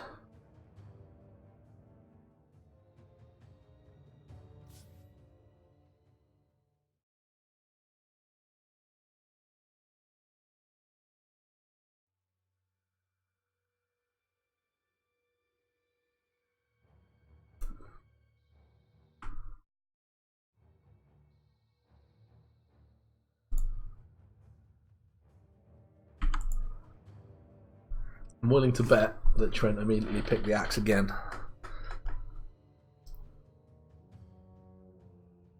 I might be wrong. Maybe they've got something else they want to go for. It wouldn't surprise me to see him pick the Dazzle again, just because I know that that's. I guess that's a comfort hero. I've seen that played a few times, and of course I mentioned it was 16-4 was the record, and before that game it's now. No, it doesn't really count, but 17-3 in his last. I suppose it depends if it's the 20th match ago, but you know, that's 17-4 in 21 games. That's a hell of a record.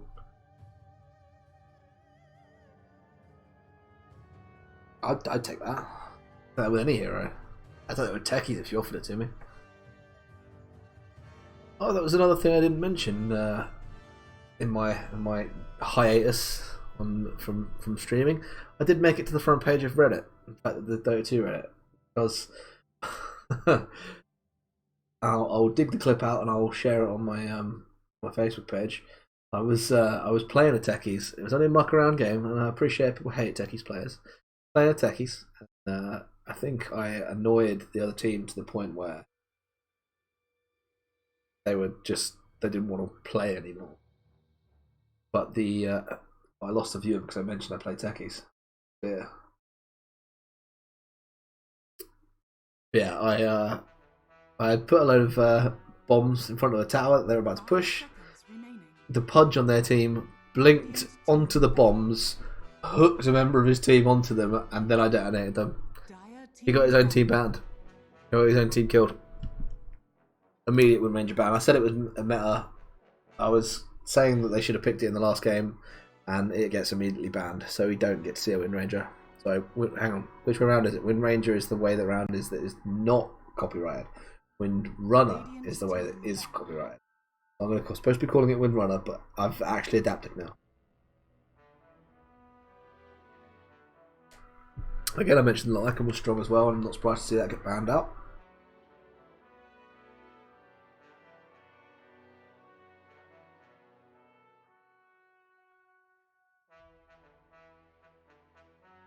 Seconds remaining. Dire team ban.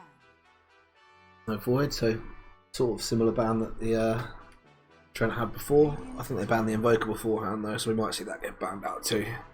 And then Mirana again, just the flexibility of Mirana, and again being a mixed magic core. I think that shows what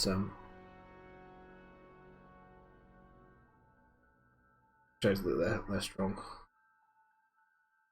Oh, that's not very nice. 10 seconds remaining. In the chat screaming fuck off, and no one cares. Well, and no one cares, it's not whatever the fuck off is. There we go, that's an immortal player. Okay.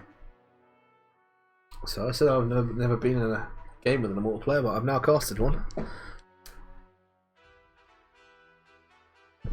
mean, I haven't casted Liquid versus Secret. I technically have casted the game with an immortal player, but there goes the Meepo ban.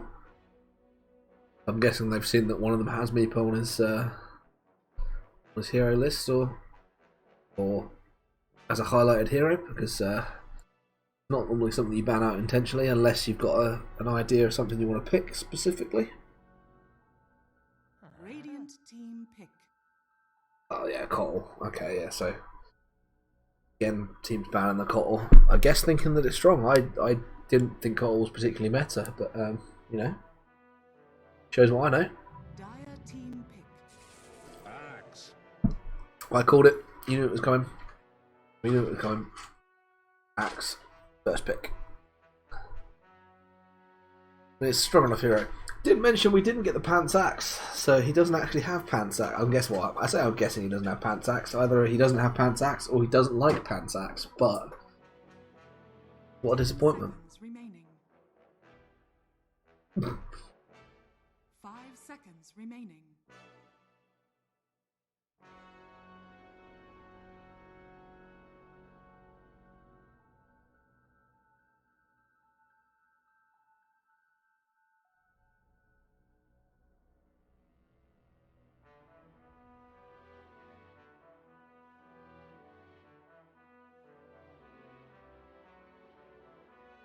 I think that first pick Axe has perhaps surprised them, because Not normally a first pick, really. I mean, you normally go for something else. You either target something very specific, or you pick up a support that you think is strong at the time, because it tends to be supports that come early, so you don't play your hand too off like early and give away what you want. But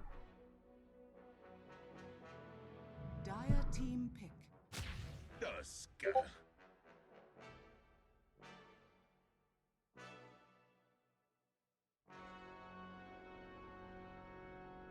the tough pickup, I think it's good into the axe, because the tag team now obviously gives you bonus damage when you're hitting something, so it's a way of limiting the number of attacks you actually have to do to bring an axe down. And the tag team with the slow and the bonus damage means, I mean, he's a real strong laning presence. I didn't realise it also works on ranged heroes as well. And I played a game into a Tusk Silencer lane, and it was horrendous. Radiant team pick. Anglia, so we see the armadillo. Yeah, I know. Shoot me now. But that is a flex pick. I've seen, like, once with the Ags going, obviously you've got the opportunity to do the cross slash and run it as a mid, a carry, an offlaner. You know, there's a lot of versatility that comes with the Pangolier, so that is definitely an interesting pickup, and we'll see where they put it. I personally think it'll end up going off lane, because I think that's still where he's strongest, but I might be wrong.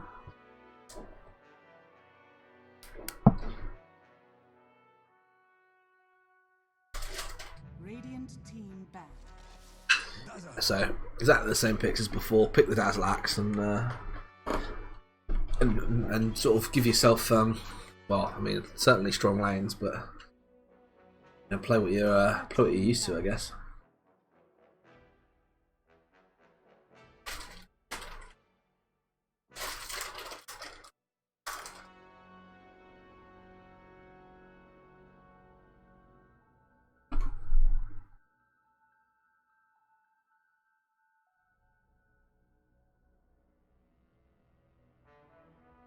Seconds remaining. So what can lane with any sort of comfort against a Dazzle? I mean, could I have sustain? Do I have a way of moving that? I mean, Baden is strong. I wouldn't be surprised to see that picked up as a... Well, I mean, it's run as a 4 and a 5 now, so that could be either. I do get rid of the Invoker, so I don't know if it's just like the Cataclysm, like, or the amount of control, the amount of versatility you get out of an Invoker, what's putting them off, I guess, or if their mid just doesn't like laying against it. But you know, I'm not going to say it's a bad choice, because I hate playing against it too. Radiant team ban. Also took quite a while there to get rid of the Shadow Shaman.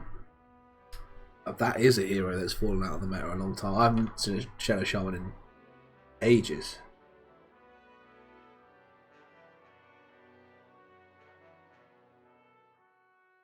I think perhaps with nerfs to Hex and 10 seconds remaining. just sort of slowly faded away from. He was in a very strong place. Again, they get rid of the TA. Guess worried about the people getting bursted before they can get the Dazzle Grave out, because I mean TA does bring that, but I think you always have options. Unless it's getting last picked, you really have options against the TA, and I don't think you need to ban that just yet. But 10 seconds remaining. so I guess they've got a plan in mind and they want to stick with it. So up TA.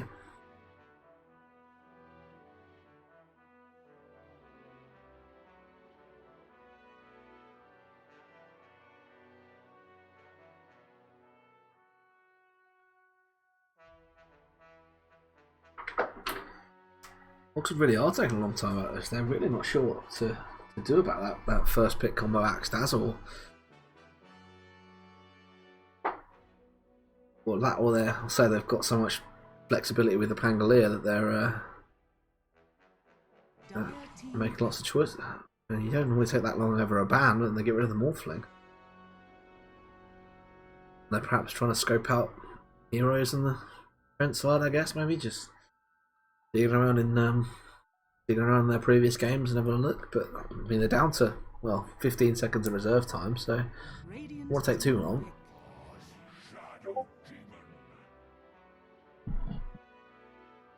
Okay, so it's a strong fire for you. We know that for sure. Like Shadow Demon's always been reliable.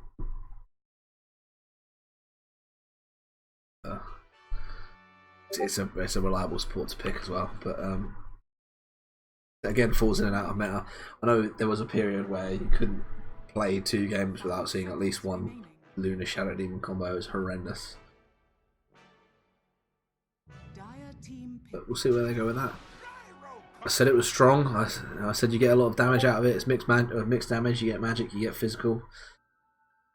Again, you get the speed bonus from the rocket. Cause, you're slowing a whole team. It's a good choice, I think. Certainly a meta carry. 10 seconds remaining. 5 seconds remaining.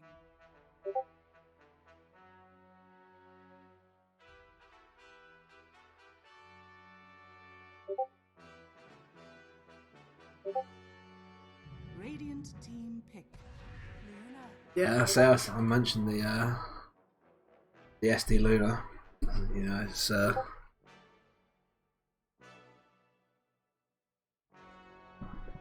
It's a combo. Luna again being a mixed magic or mixed damage carry. Yeah, you get magic damage, you get physical damage. 10 seconds remaining. 5 seconds remaining. Dire team back. Earth Shaker. It's going to be a 4 Earth Shaker again, so I think we're looking for a mid here on Trent. But I mean, the Earth Shaker, Echo Slam, or call into Echo Slam is big. And you can Echo Slam into, or rocket into Echo Slam is another good one. Deals with the illusions quite well. It's more lockdown for the Pangolier. Yeah, I like that pickup. 5 seconds remaining. I think, again, I have a sneaking suspicion that Oxford are lacking stuns. I think they need to pick up Radiant team a mid. back. Well, no, they're going to run the Pangolier mid surely, which means they're going to need to pick an offlaner with some sort of targeted stun or like a big stun. If you know what I mean, they need something, some sort of lockdown.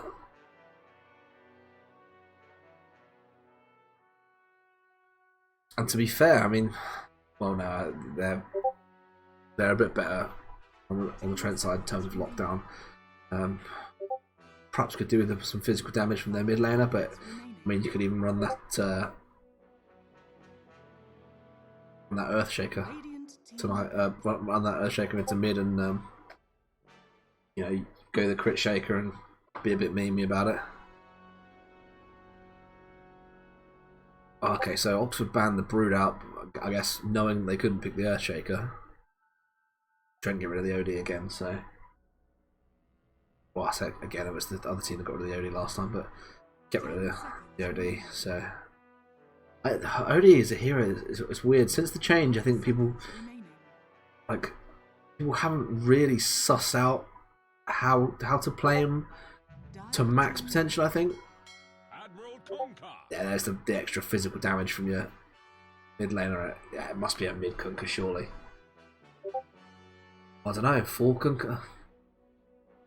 There's a lot of flexibility in that draft. Yeah, I mean, that could be a mid Kunkka, that could be a offlane Kunkka, 4 Kunkka, a mid Shaker. That's a flexible pick. Also need to hurry it up, they're going to end up with a random hero. They go for the Slardar. I mean, that amps their physical damage massively. The Slardar Pangolier combo. You get if you get corrosive hazed into a swashbuckle, you are fucked. Yeah, that's definitely a good choice, and it's coming from that immortal player that I called out earlier. So we should see some big Slardar plays here then. I mean, that looks to me Like a mid kunker then. Then we've got a four shaker mid kunker.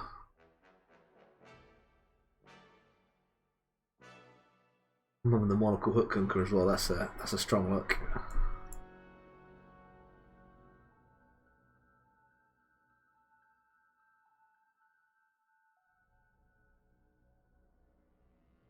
With that Slardar, corrosive haze into swashbuckle, the illusion lunar, I'm actually going to favour Oxford on this one. I don't think there's much between the teams, sort of draft wise. I don't think either team's lost the draft there. I think it's but I think it's I think I just prefer the draft of Oxford. I don't think there's no one's lost the draft. They've just I think there's just one slightly favoured team. We do get an instant pause. Oh, I did wonder how long it would be before you got excited about the Pangolier. I'll say we'll see Alwan Mandragoran take that Pangolier. I'm almost certain that's going to be a mid Pangolier now, knowing that it's the Slardar in the offlane. That's going to be handled by KK. We're going to see Shuvi on the Tusk, and what combo that's going to be, Slardar and Tusk. That's going to be brutal. We'll see Kamei take the Luna into the top lane with boring old Joe on the Shadow Demon. I feel horrible saying that, but it's his name, boring old Joe. And then on the trend side, so we've got Fingalimod taking that axe again. Massive game he had in the last game. We'll say Pamanvir as Earthshaker. Got Maestro, Kunkka, back in the 6 on the Gyrocopter, and 7734 on that Dazzle again.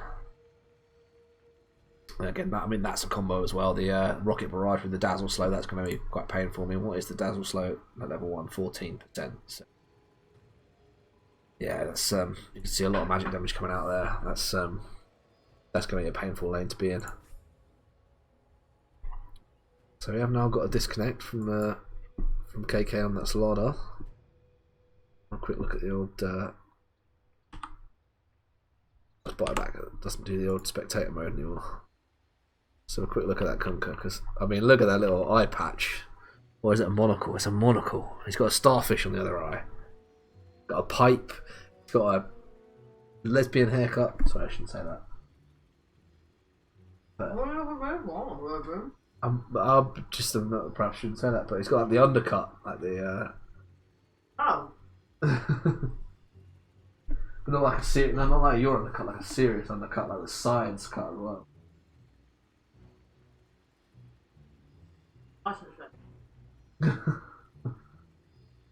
Well, I'm just saying that tends to be that sort of haircut. Someone who favours the more comfortable shoe.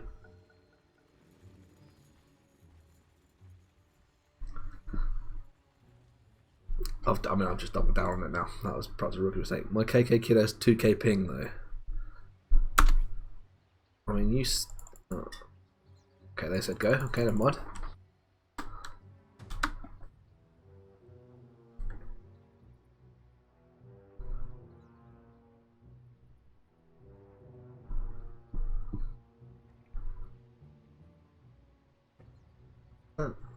It's supposed to be like that.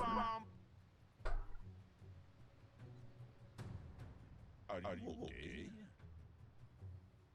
It's going to be a Shaker Axe lane. So that's slow into the Rocket Barrage. That's going to be horrible. We do see some lovely chat spamming. It's not anywhere near as bad as it was in TI. We get the Slardar back, and we might just about manage to get the game of Dota going.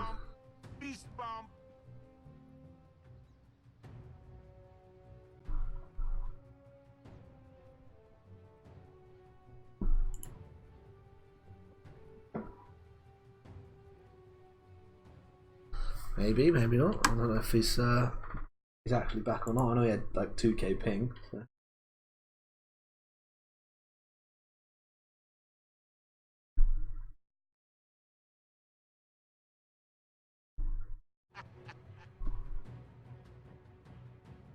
Let's shake things up. What a beauty! Beast bomb! Well, I tried. Are you okay? Not really asks for go yet, so I think we're still waiting on KK. How does this ping this bad? Lost in the woods, are ya?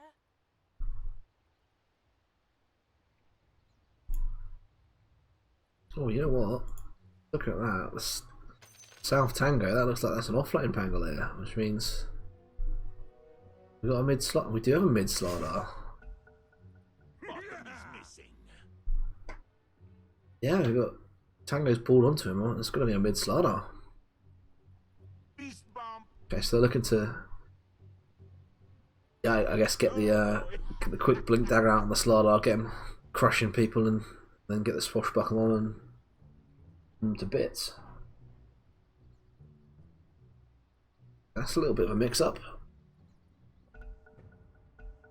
Here we go. We will actually get some voter. I think. Sort of staring at the back of the fountain for now.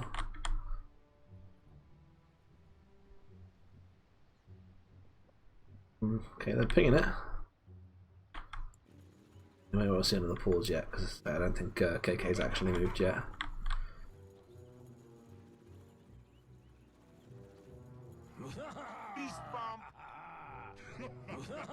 I mean, top is a lane I could definitely see. Yeah, I think the Lunar Shadow Demon is going to be a lane that's much more survivable than the Slark lane we saw before. I think they're still a little bit worried about this Slardar because he hasn't moved. Pinging out. I don't know if they know he's in chat or said they were ready. So. A lot of pings coming out. Oh my god. Look at that courier. Look at his little face. The Beaver Knight. That's incredible. Oh my god, look at his face. Look at his little teeth. Yeah, I thought that might happen. Got a ripped Slardar. I mean, I think they said they were ready to go, so I'm surprised that he's immediately disconnected. The Beaver Knight, he's incredible. His little teeth, his little sword, his little satchel to carry the items in. I want him. Pick up on the marketplace. Let's look at how much he is on the marketplace, or if you can even get him on the marketplace. As soon as I've got a second while we wait for the reconnect. Let's have a little look on the old Steam marketplace and see how much it's going to cost me to get a Beaver Knight.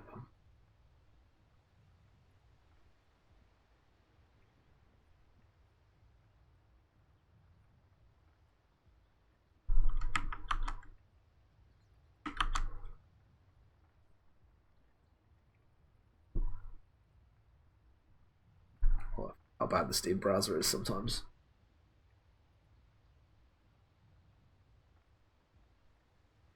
Let's try actually looking in Steam rather than looking in the Steam browser because it is horrendously slow.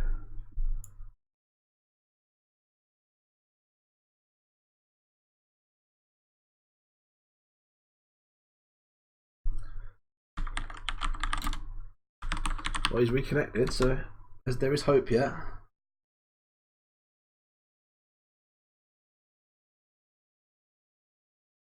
Oh, 9p.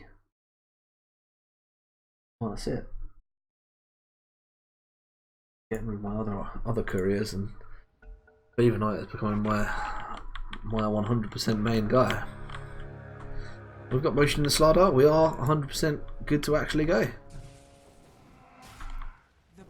A bit less aggression from the Axe here. I think they are going to manage to pick off that that bounty rune. Earthshaker going to go for it. There's a lot of poison going on him. Doesn't manage to nick it in front of the Luna, so is an even split on the runes. They do get a stun off, and boring old Joe is trapped in this corner. Oh, bit of a stutter there, and I think boring old Joe, unfortunately, is going to go down for our first blood. And again, this axe gets off to a strong start. Has tasted first blood.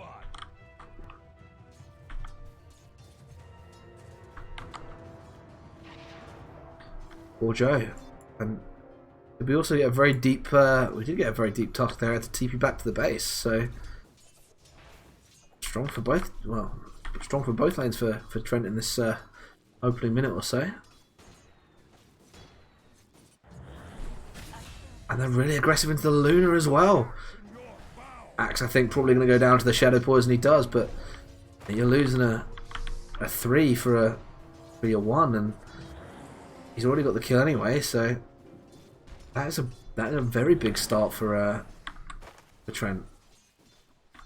This top lane looks like it's going to be absolute chaos. That Shadow Poison is going to do a lot of work, and Trent need to be careful of that.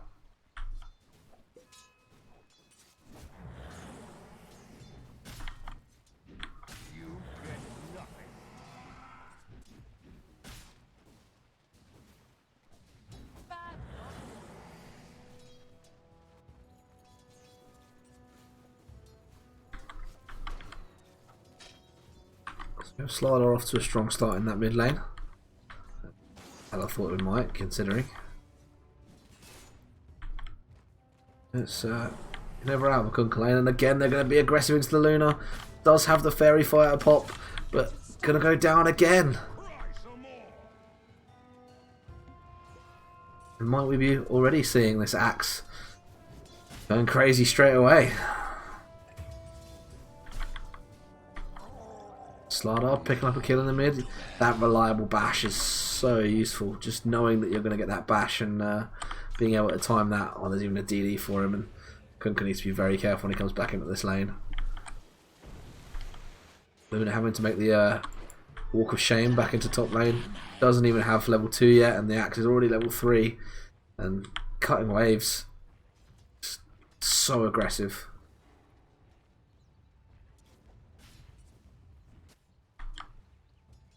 And look at the work that Slardar's doing in mid though. CS wise, not completely outplaying the Kunkka, but you know, definitely being careful with his own and using this DD very well as well. There's the stun, gonna go for the crush. Don't know if he has the damage to finish him off. Tower's gonna start hitting this Slardar, and he does with the bash have enough to finish this Kunkka again.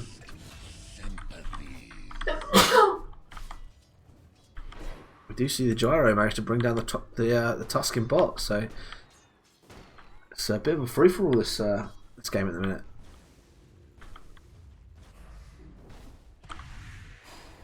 Popping the stun out to try and get the Earthshaker away. There's the call. Needs a spin to get the damage out. Don't think he's quite going to have enough to chase this Luna down. There's one spin. One more spin will do it. One more spin will do it. Does throw the Battle Hunger out. Luna knows she needs to be careful throwing these attacks out. Trying to finish something off and doesn't. And I think protected just long enough. No, it's a long range Fisher to pop the Luna. And Earthshaker takes himself a kill as well.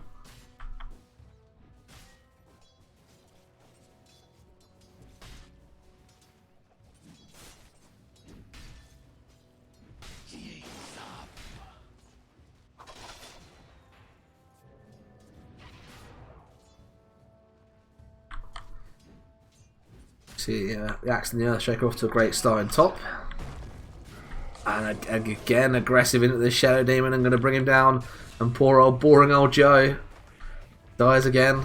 And now it's 4 deaths already out of this top lane. Earthshaker having to tank a couple of the tower hits, and Luna going to try and tear into him. Shadow Demon is coming back now, needs to be careful. Call is perfect. The creeps spin protected by the Shadow Demon. Tries to get the spin off, doesn't get it. And the Luna is going to be safe for now.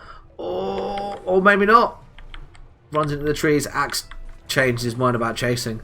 In the meantime, we have a kill in mid. Kunkka's managed to pick off that Slardar. So, and again, free for all. The Dazzle takes kill bot. Down goes the Tusk again. Dire's middle tower is under attack. Axe as that call can be aggressive into the Shadow Demon. And managed to push him away, and we're going to see 3 runes go the way of Trent. Axe can heal back up and straight back to being aggressive. And it's poor Luna. Well, hasn't even finished a Wraith Band yet. Picked up a brown boots, but it's tough in the first 5 minutes. And Slaughter disconnecting again. This game has been an absolute free-for-all. I'll just get back and try and get that kill in. I can, there we go. Yeah, let's try and watch this kill back. I'm not quite sure how he's managed to get it.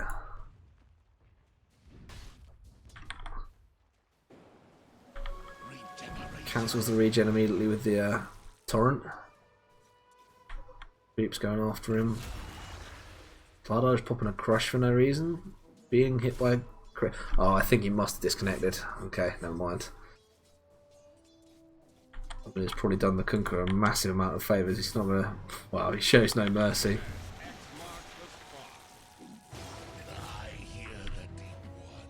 Very cheeky. Just in time for the Slardar to reconnect. But I'll say that free kill I think has well, it's probably saved the Kunkka's lane. He was really struggling against that that Slardar, but now has evened up the CS. Axe top of the pile though. Really aggressive into this Luna. Luna below the gyro, below the Kunkka, below the Axe. And I mean, not very much better than some of the supports, so it's a rough one. 3k lead on Trent at the minute, and if they can make this pressure pay, should see them take quite a comfortable lead into the mid game. I do feel a little bad knowing that the Kunkka is having real problems. Sorry, not Kunkka, the Slardar is having real problems, and it's probably saving this Kunkka's game because he was really struggling. But yeah, the Slardar said he's good to go, so we'll get straight back into it.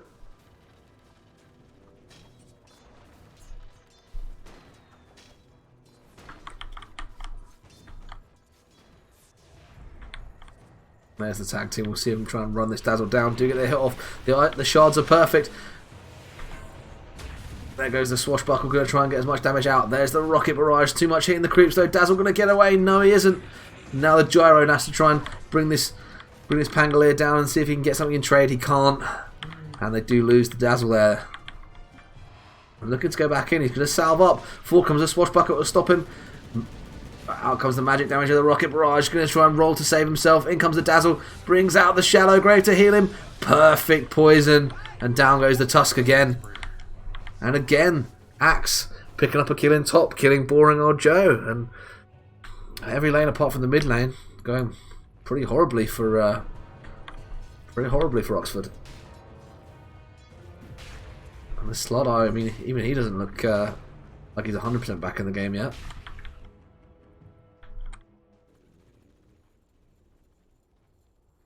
They have this nice deep board, Oxford. They are going to spot some rotations coming out when the Kunkka does want to look to move, but in a minute he's been forced away. Aggressive again into the top. Shadow Poison into Shaker does go down. Now comes the taunt. Banished by the Shadow Demon, and the Luna is protected, but doesn't want to be hit by those illusions because the spins are going to come out. Trying to get the damage out, and now the Shadow Poison is starting to tick up. Axe dodges one, tries to run back at the Luna, dodges a second one. In comes the dunk, and now he's going to try and spin down this. The Shadow Demon doesn't get the damage out. Long range Fisher by the Earthshaker to stop boring old Joe. Isn't quite going to manage to run away, and the Axe gets to live again. Hides in the trees. They're pinging it out. They know he hasn't come out. Middle tower is under attack. They just haven't quite got the vision of Earthshaker's in deep. The Luna's going to come out now. They do know he's there. He's gone again. And out comes the Earthshaker. Going to try and finish off the Shadow Demon. Can't quite get in range. Dire's middle tower is under attack.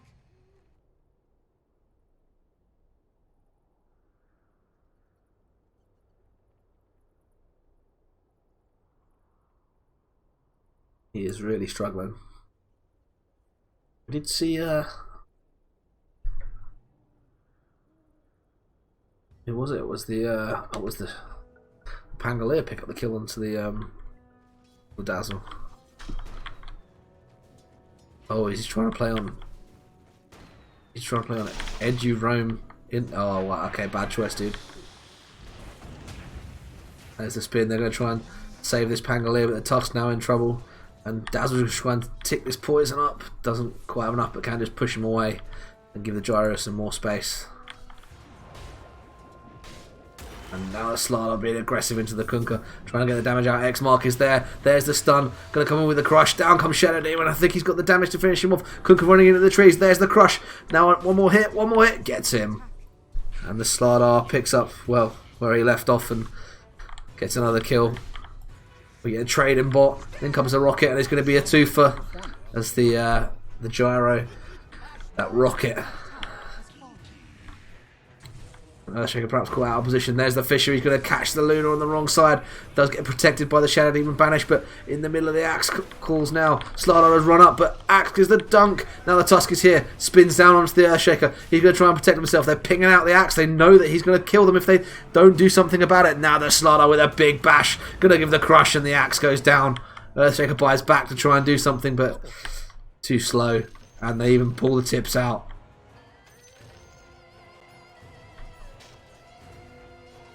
And this is an absolute free-for-all. We're 25 kills and we're not even in the first 20...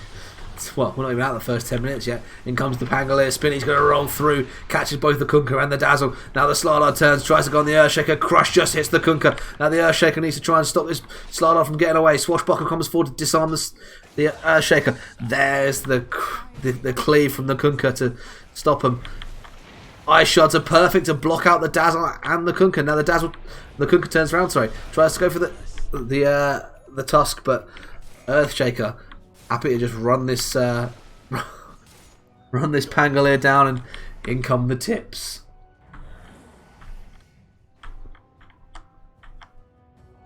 And meanwhile, plenty of space, plenty of time for this Gyro, looking to farm up his drums. Already has Phase and a pair of Wraith Bands.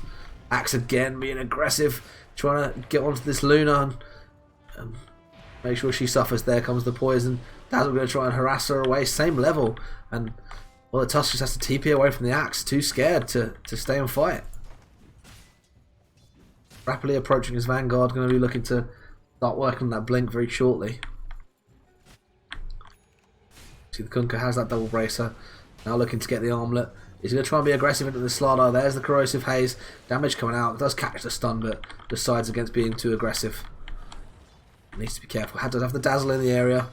There's the cleave, and quite happy to just push him away from the tower and take this mid tower and make a bit more space. Dire's middle tower has fallen. And Trent, I think, looking to get into the jungle. I think Oxford have tried to ward up and make sure they're aware of the aggression from Trent, but they're doing a really good job of getting in and disrupting these stacks. There's so many stacks in the jungle, I guess, to try and get this Slardar back into the game after what he's lost from disconnecting. And I mean, there's one way of getting back into the game: pick up kills on the Gyrocopter, give yourself more time to be in it. But look at Trent, just taking over the Oxford jungle, disrupting their stacks, going to try and take them off themselves, and that's a big farm boost. Aggressive TP from the Slardar. I don't think he realises how much trouble he's in. He's surrounded by Trent, and there's 3 heroes there, and he needs to get away. The Luna now does come up, and Trent do realise, see the smoke and back away. They're going to sacrifice the Dazzle to let him go. The stun comes out. Now they're going to try and bring this Axe down. He's caught in trouble. Does have the call. What a perfect call. There's the heal from the Dazzle. In comes the Luna roll, though. The Earth's Echo Slam is huge. It just deletes 3 heroes. Better make that 4, as boring old Joe's going to go down too. Oh my god, how did he get in that position? Dire's bottom tower is under attack. I mean, that Echo Slam was so hard, I got stunned. And again, Trent back to just taking over this Oxford jungle. And the call to hold them in position, the Axe was spinning, and now they're going to try and come over and to stop them from taking these stacks, but they're gone. Sorry, guys.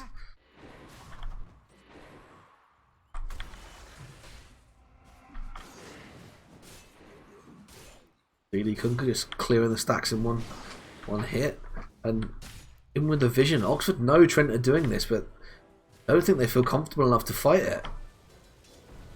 Oh, and he catches the TP. They're going to ping him out. Earthshaker's going to chase him down. This Luna is in real big trouble, trying to get away, and now caught in. And in comes the boat, and good night, Luna.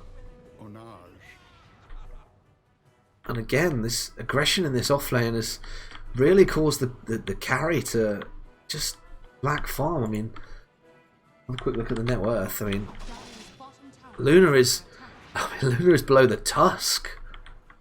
And again, Axe leading the way. Trent nearly, well, yeah, are 10k up. Can't help but feel the game is slipping away from Oxford here. The gyro has just been, well, pretty a farm. Finished up this these drums. Gonna look towards the Maelstrom now. Dazzle picking up kills on the Tusk.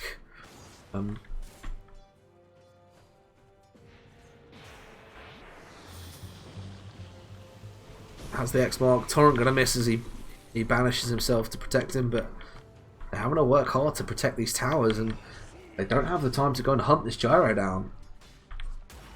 And the Slardar now being aggressive, but he's being too far aggressive without his team. They can't get there. In comes the roll from the Pangolier, going to try and catch out the Kunkka. Slardar running forward, blocked up by the Fisher from the Earthshaker. In comes the Lunar roll, not getting the damage out. Axe call is huge. Catches them. Now the gyro's here. Drops the rocket. Going to catch the Pangolier out. Slardar is stunned.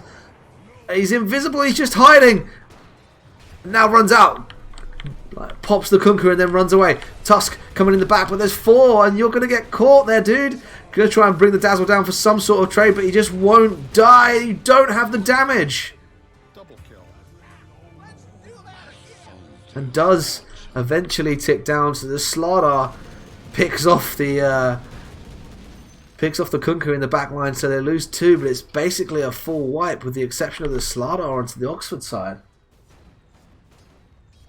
And how do you recover from that? Dire's middle tower is under attack. Hasn't quite upticked yet to show the network difference, but I mean, you say we're at 97% already on the side of Trent on the win probability. Net worth shows 10k up, but I think that's probably going to go up slightly in a second, and now they can start being aggressive again, pushing into bot, pushing into top, trying to open this jungle up again, stop Oxford from farming up and finding their way back in.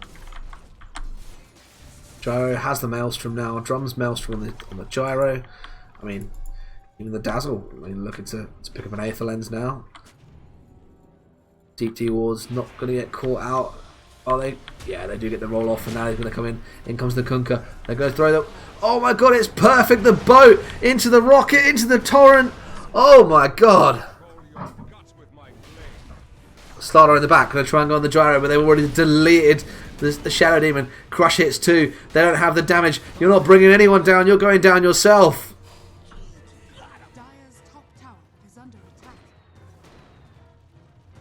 And it's another 4-for-1 team fight loss for Oxford. They just cannot take these fights. The Luna has nothing. The Kunkka, the torrent there into the rocket, it was just unbelievable.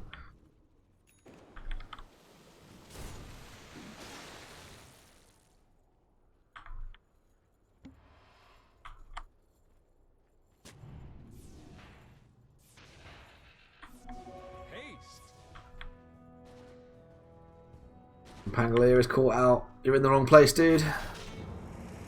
And he's going to try and spin to get away from it. Stunned before he can get it out. Now he's going to try and spin and get away. Does manage to roll, and he's going to save himself, but you don't want to be using your ulti like that. Forward comes the Slardar. Now he's going to roll, try and catch someone. Does catch the gyro. Slardar gets the bash straight onto the gyro. They're going to bring him out of the fight. Dazzle graves himself. Boat comes through. Boom! Deletes the Pangolier. Now the Kunkka is in trouble because he's got the Shadow Demon and the Tusk on top of him. Slardar going to turn, try and get onto the Earthshaker. Kunkka duking into the trees, tries to keep himself alive, does go down, tries the toggle. There's the call. Is he going to have the damage? Tries to bring the Slardar down. He gets dunked. Now the Tusk rolls to save himself. He's going to kill the Dazzle first, tries the dunk. Going to go down again, and the axe gets 2. And a fight that looked like it was going to go really well for Oxford turned again by this axe.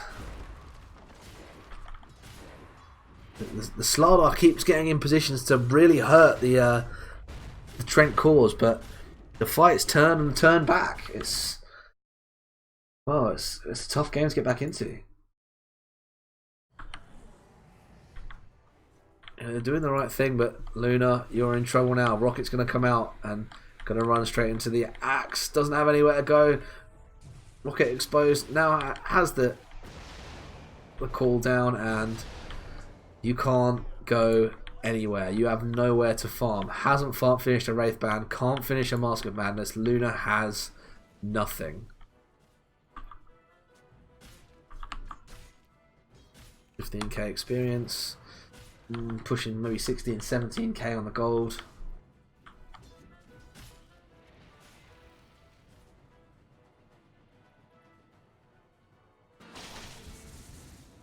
Do we have this Maelstrom on the Pangolier? So if anyone's going to farm his way back in, it's going to be him. But they need to start surviving the fights. Slardar has a Shadow Blade and now looking to go BKB. Doesn't have the damage to finish anyone off, which is definitely something that Oxford struggle with.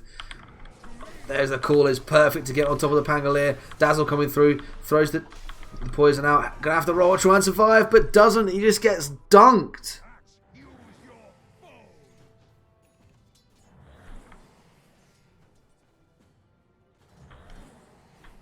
Radiant's top tower is under attack. They've caught the Slardar out. They've scanned. They know where he is. They're going to start pinging him out. Axe runs into him. There's the Shadow Blade, but now there's the Vision. Axe call was perfect. Crush hits too. Slardar to try and get the damage out, to try and get the Axe. Knows they haven't got any stuns. Tries to TP away, and the Gyro can't get there in time. And the Rocket is going to hunt him down in the base. So Slardar just about makes it out with his life.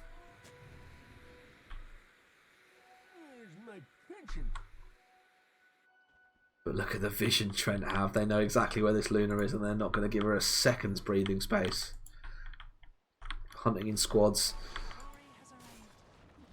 Earthshaker and the Kunkka looking to come down for her now. They know this jungle area, this little triangle is it's not protected.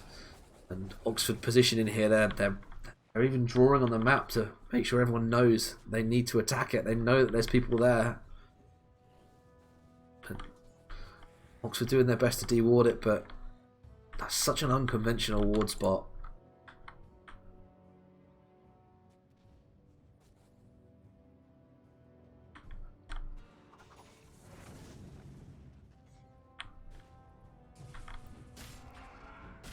Oxford do get some vision of the Trent's movements through their jungle.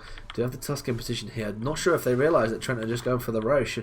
I don't think they can do actually if they do. Roll's going to come in. Axe is going to get stunned twice by the Roll. The Roll just can't seem to find anyone. And now the drums come through. Roll comes through and stuns everyone. They're not going to get anyone chased down. And they protect the Tusk.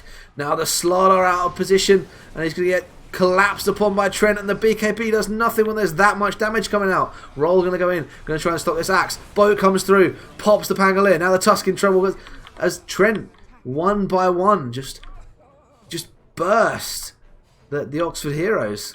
Now going to go back in, finish off that Roche, and well, I mean, are they? Do they need to? Yeah, they do decide to just be sure of it and go for it. Luna 1 and 10, 9 and 2 Gyro, 8 and 5 on the Kunkka, 13 and 2 on the Axe, 20k XP lead, 20k gold lead. Blade Mail finished up and currently on the way out for the Axe. Got a crit stick coming on the Kunkka probably. Blink on the Earthshaker. Blink on the Axe. Dazzle now. Yep, looking towards that. How's it coming out? Yep, got that Aether Lens. Oh no, it's a Yules. He's got the Yules on the way out, so has another chance to protect himself. Gyro, how's Gyro doing? Yep, already in the Maelstrom. Has the BKB finished?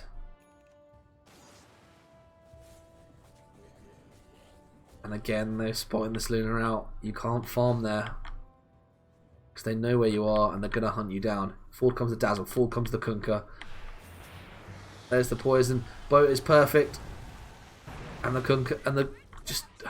Deleted. And now the Pangolier has caught himself in trouble because he's found himself in the middle of 3 Trent heroes. Yules is going to be there to protect the Dazzle long enough for his team to come forward. Oh, Shadow Demon, you just banished your Pangolier into the wrong spot. Now he's going to roll, try and save himself. Bashes into the Dazzle. Going to go back, roll forward from the Tusk. In comes the cooldown. Going to hit 2. They can't get the damage out. Slardar just fighting up against this Kunkka. Loads of damage coming out from the Gyro. They're now going to back away Trent. They're not confident. And they are going to pick up this Kunkka. He's going to throw his Torrent out. Knows that the Slardar's BKB is down and tries to run away. Bash is perfect. Gyro coming back up with that Aegis. And now the fight's going forward. Roll is coming from the Tusk into the Axe. He's going to find himself out of position and going to try and hope that he can run back to his base. Rocket Barrage coming forward. The call from the Axe to pick up the Shadow Demon. They're going to try and get the damage out onto him. And the Lunar Ult comes out. Does he have the damage to bring the Axe down? Echo Slam is not big enough. Gyro running forward, trying to get his damage out, and he does. Brings down the Pangolier and the Tusk straight away. Now going to try and run down this Luna. Does bring the Luna down as well. Axe picks up the Slardar, and boring old Joe is left on his own and called and killed. Radiant's top tower is under attack. And now the Slardar and the Tusk are brought back, and they're going to try and salvage something out of this fight. Cooldown coming in, going to try and slow them down, give Trent enough time to run away. Axe is protected, and now the Gyro bringing his damage out, has no mana. Down goes the Tusk, his buyback is gone. Now they need to get the damage out into this Slardar. Gyro just going to try and man fight him, run at him with the barrage. Dazzle yules himself to try and protect him. Now the bash is going out into the Gyro. Gyro needs to stay alive. The Dazzle is going to bring down the Slardar, and that is his buyback. He is dead for a minute and a half. A minute left with no Tusk, and well, the Luna's not even really a core, and Trent have the Kunkka, have the Gyro. They can start knocking on T3s. Big blink forward from the Kunkka. Going to hope he doesn't get caught out. Does get the Soul Catcher. Tries to bring the crit forward. Now the roll's going to come in from the Pangolier. Doesn't affect the Kunkka because he's BKB. Trying to get onto this Gyro. He jukes around him. Hits the Dazzle instead. Going to roll through the trees. Luna, she's going to pick up this Dazzle. And pops the Graven TP's boat to protect him. And now the Kunkka running forward. And they decide, well, you know, we've got what you want. We don't want it out of you. Bye. Sorry, guys. Yes. Haste. The BKB finished up on this Kunkka. Gyro now looking into the Ags to get that side gunner. Axe even looking at his own Ags. I mean, you'd say it's a good hold for Oxford, but they need to buy so much time. This Luna needs space. And even now, farming under the vision of Trent as well.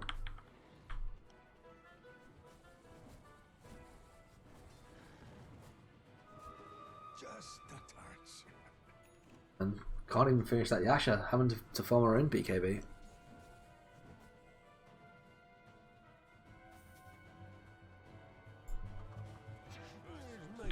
Well, Kunkka didn't quite get in range to hit the creeps.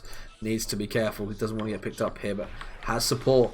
Dazzle running forward, trying to get onto this Luna. There's the blink forward. There's the Fisher. And the Luna is deleted again.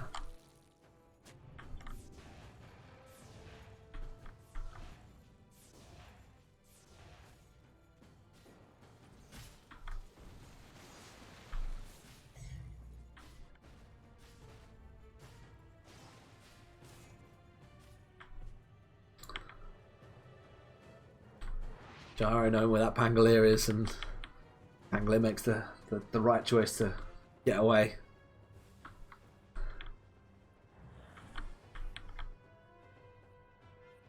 Again, Trent make that play into the the jungle. Does just about find those wards.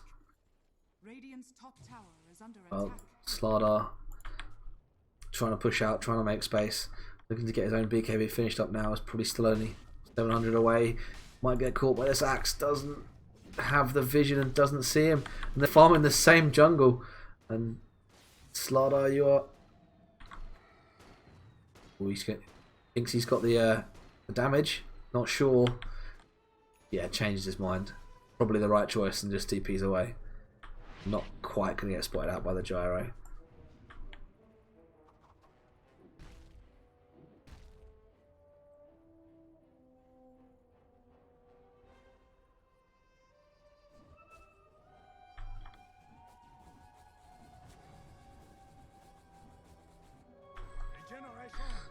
Just a bit of posturing from both sides. Not sure if Trent want to be a little careful because they have seen that they can lose people in those fights. That fight almost collapsed underneath them, and I appreciate they had buybacks off of Oxford, but it did almost slip away from them. Radiant's bottom tower is under attack. Dire's top tower is under attack. Can't see that happening again, and they do make this slow movement forward. They try and siege 2 lanes at the same time. Wave is there. The Slardar is a long way out and is going to need to come back, but does take a tower for his efforts, and now Trent move into position to back up in this top lane. Know that they've got people far away. Just going to try and bring this T3 down, and doesn't look to be any sort of defense. A hopeful shards thrown out, poisons, waves just going over, and almost a free racks. I mean, in comes a roll, but he gets Yules before he can get there, and the torrent comes out and it misses. And Trent very happy to just take a free rack.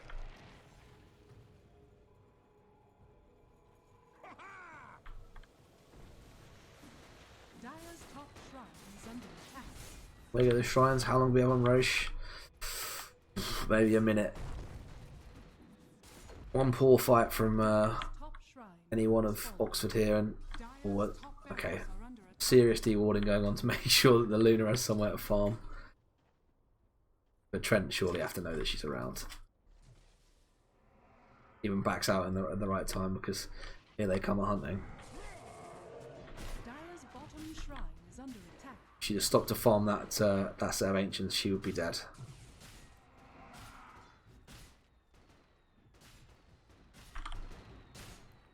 The Trent just looking to bring down this shrine and cutting down all of these different places that the Luna can try and hope to get a shred of farm. And Slardar just runs past the Kunkka, thinks he spotted someone, and he does, and now sees him, and pings are coming out, but I don't think Trent can quite get there in time to pick off the Slardar's positioning.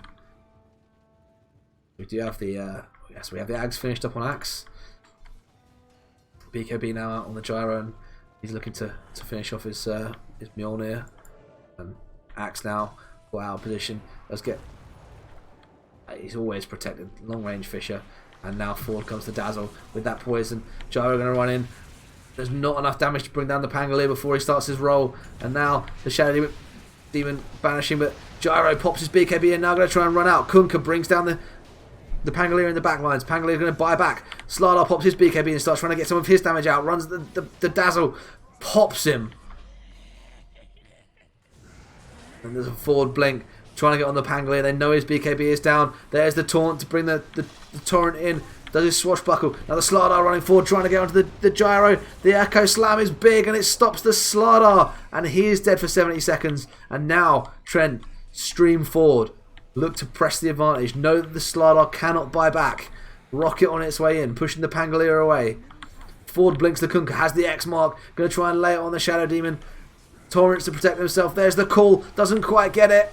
And the boat, well, nowhere near, but does enough to push him away from this tier 3 tower. Dire's middle tower has fallen.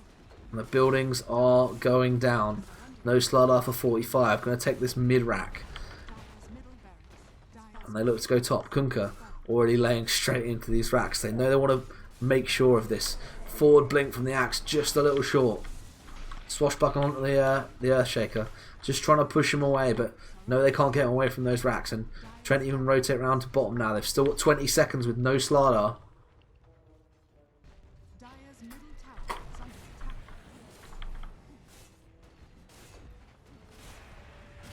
Just looking to make sure. Dazzle is caught a little far forward. The pings are coming out. They want to kill him. Swashbuckle, but he uses himself out from underneath it. And now Oxford are regrouping. They want to try and take one fight. Now the BKB from the Slardar is coming out. Gyro is low. Trying to get the damage out. The Lunar is coming out. Damage is going into Trent. They know they need to be careful. The Slardar is crushing them. Brings down the Earthshaker. Now he's going to try and turn into this axe. Great stun. But the Gyro now getting his damage out. Oh my god, the Kunkka hits. And the GG is called.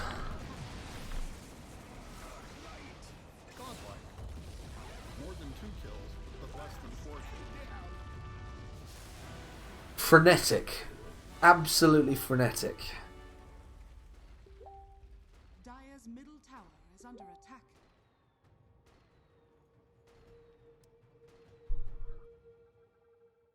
I mean, the first thing I will say is that Earthshaker is going to want to watch that game back. That. Some of the Echo Slams in there. Good lord. I mean, you're pushing nearly 3 kills a minute in that game. Like, that was wild.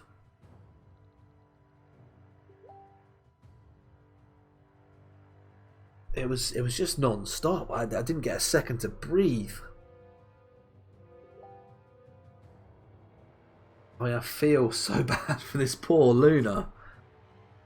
I mean, just absolutely shut out of every place to farm.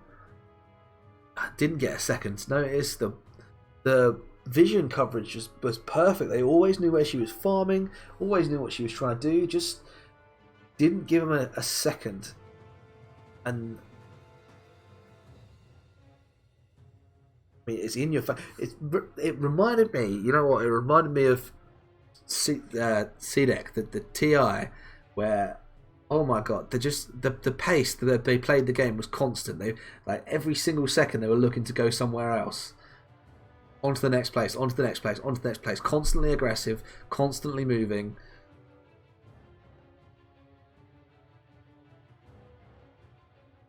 Yeah,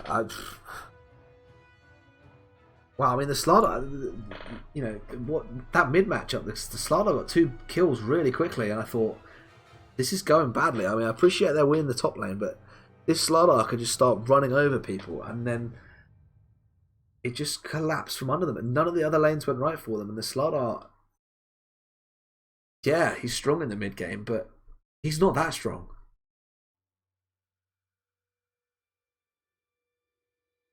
Oh.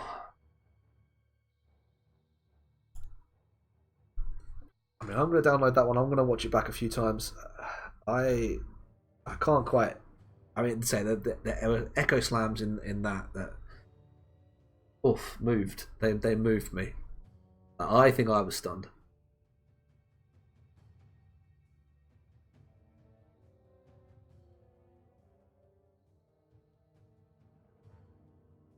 I need to give myself a break. I'm glad that I haven't got to do any until at least Tuesday, hopefully Thursday, because my voice is going. But those were some wild games, absolutely wild. That one especially. They'll probably go up on YouTube tomorrow night, so you're more than welcome to watch them back then. I will obviously post on the Facebook about when the next stream will be. It'll probably either be Tuesday night or Thursday night. Will depend on when my game in the Blink League is. But yeah, those were some lovely games to watch. Thank you everyone who joined me at any point to catch any part of them. Thank you everyone who's been in the chat, or anyone who's been around, all the follows and all the subs. I've had a couple more follows there. I think I'm pushing 100 now, so there's a very real chance we'll get to 100. Yeah, and thank you guys. It has been a pleasure this evening. I will see you next time.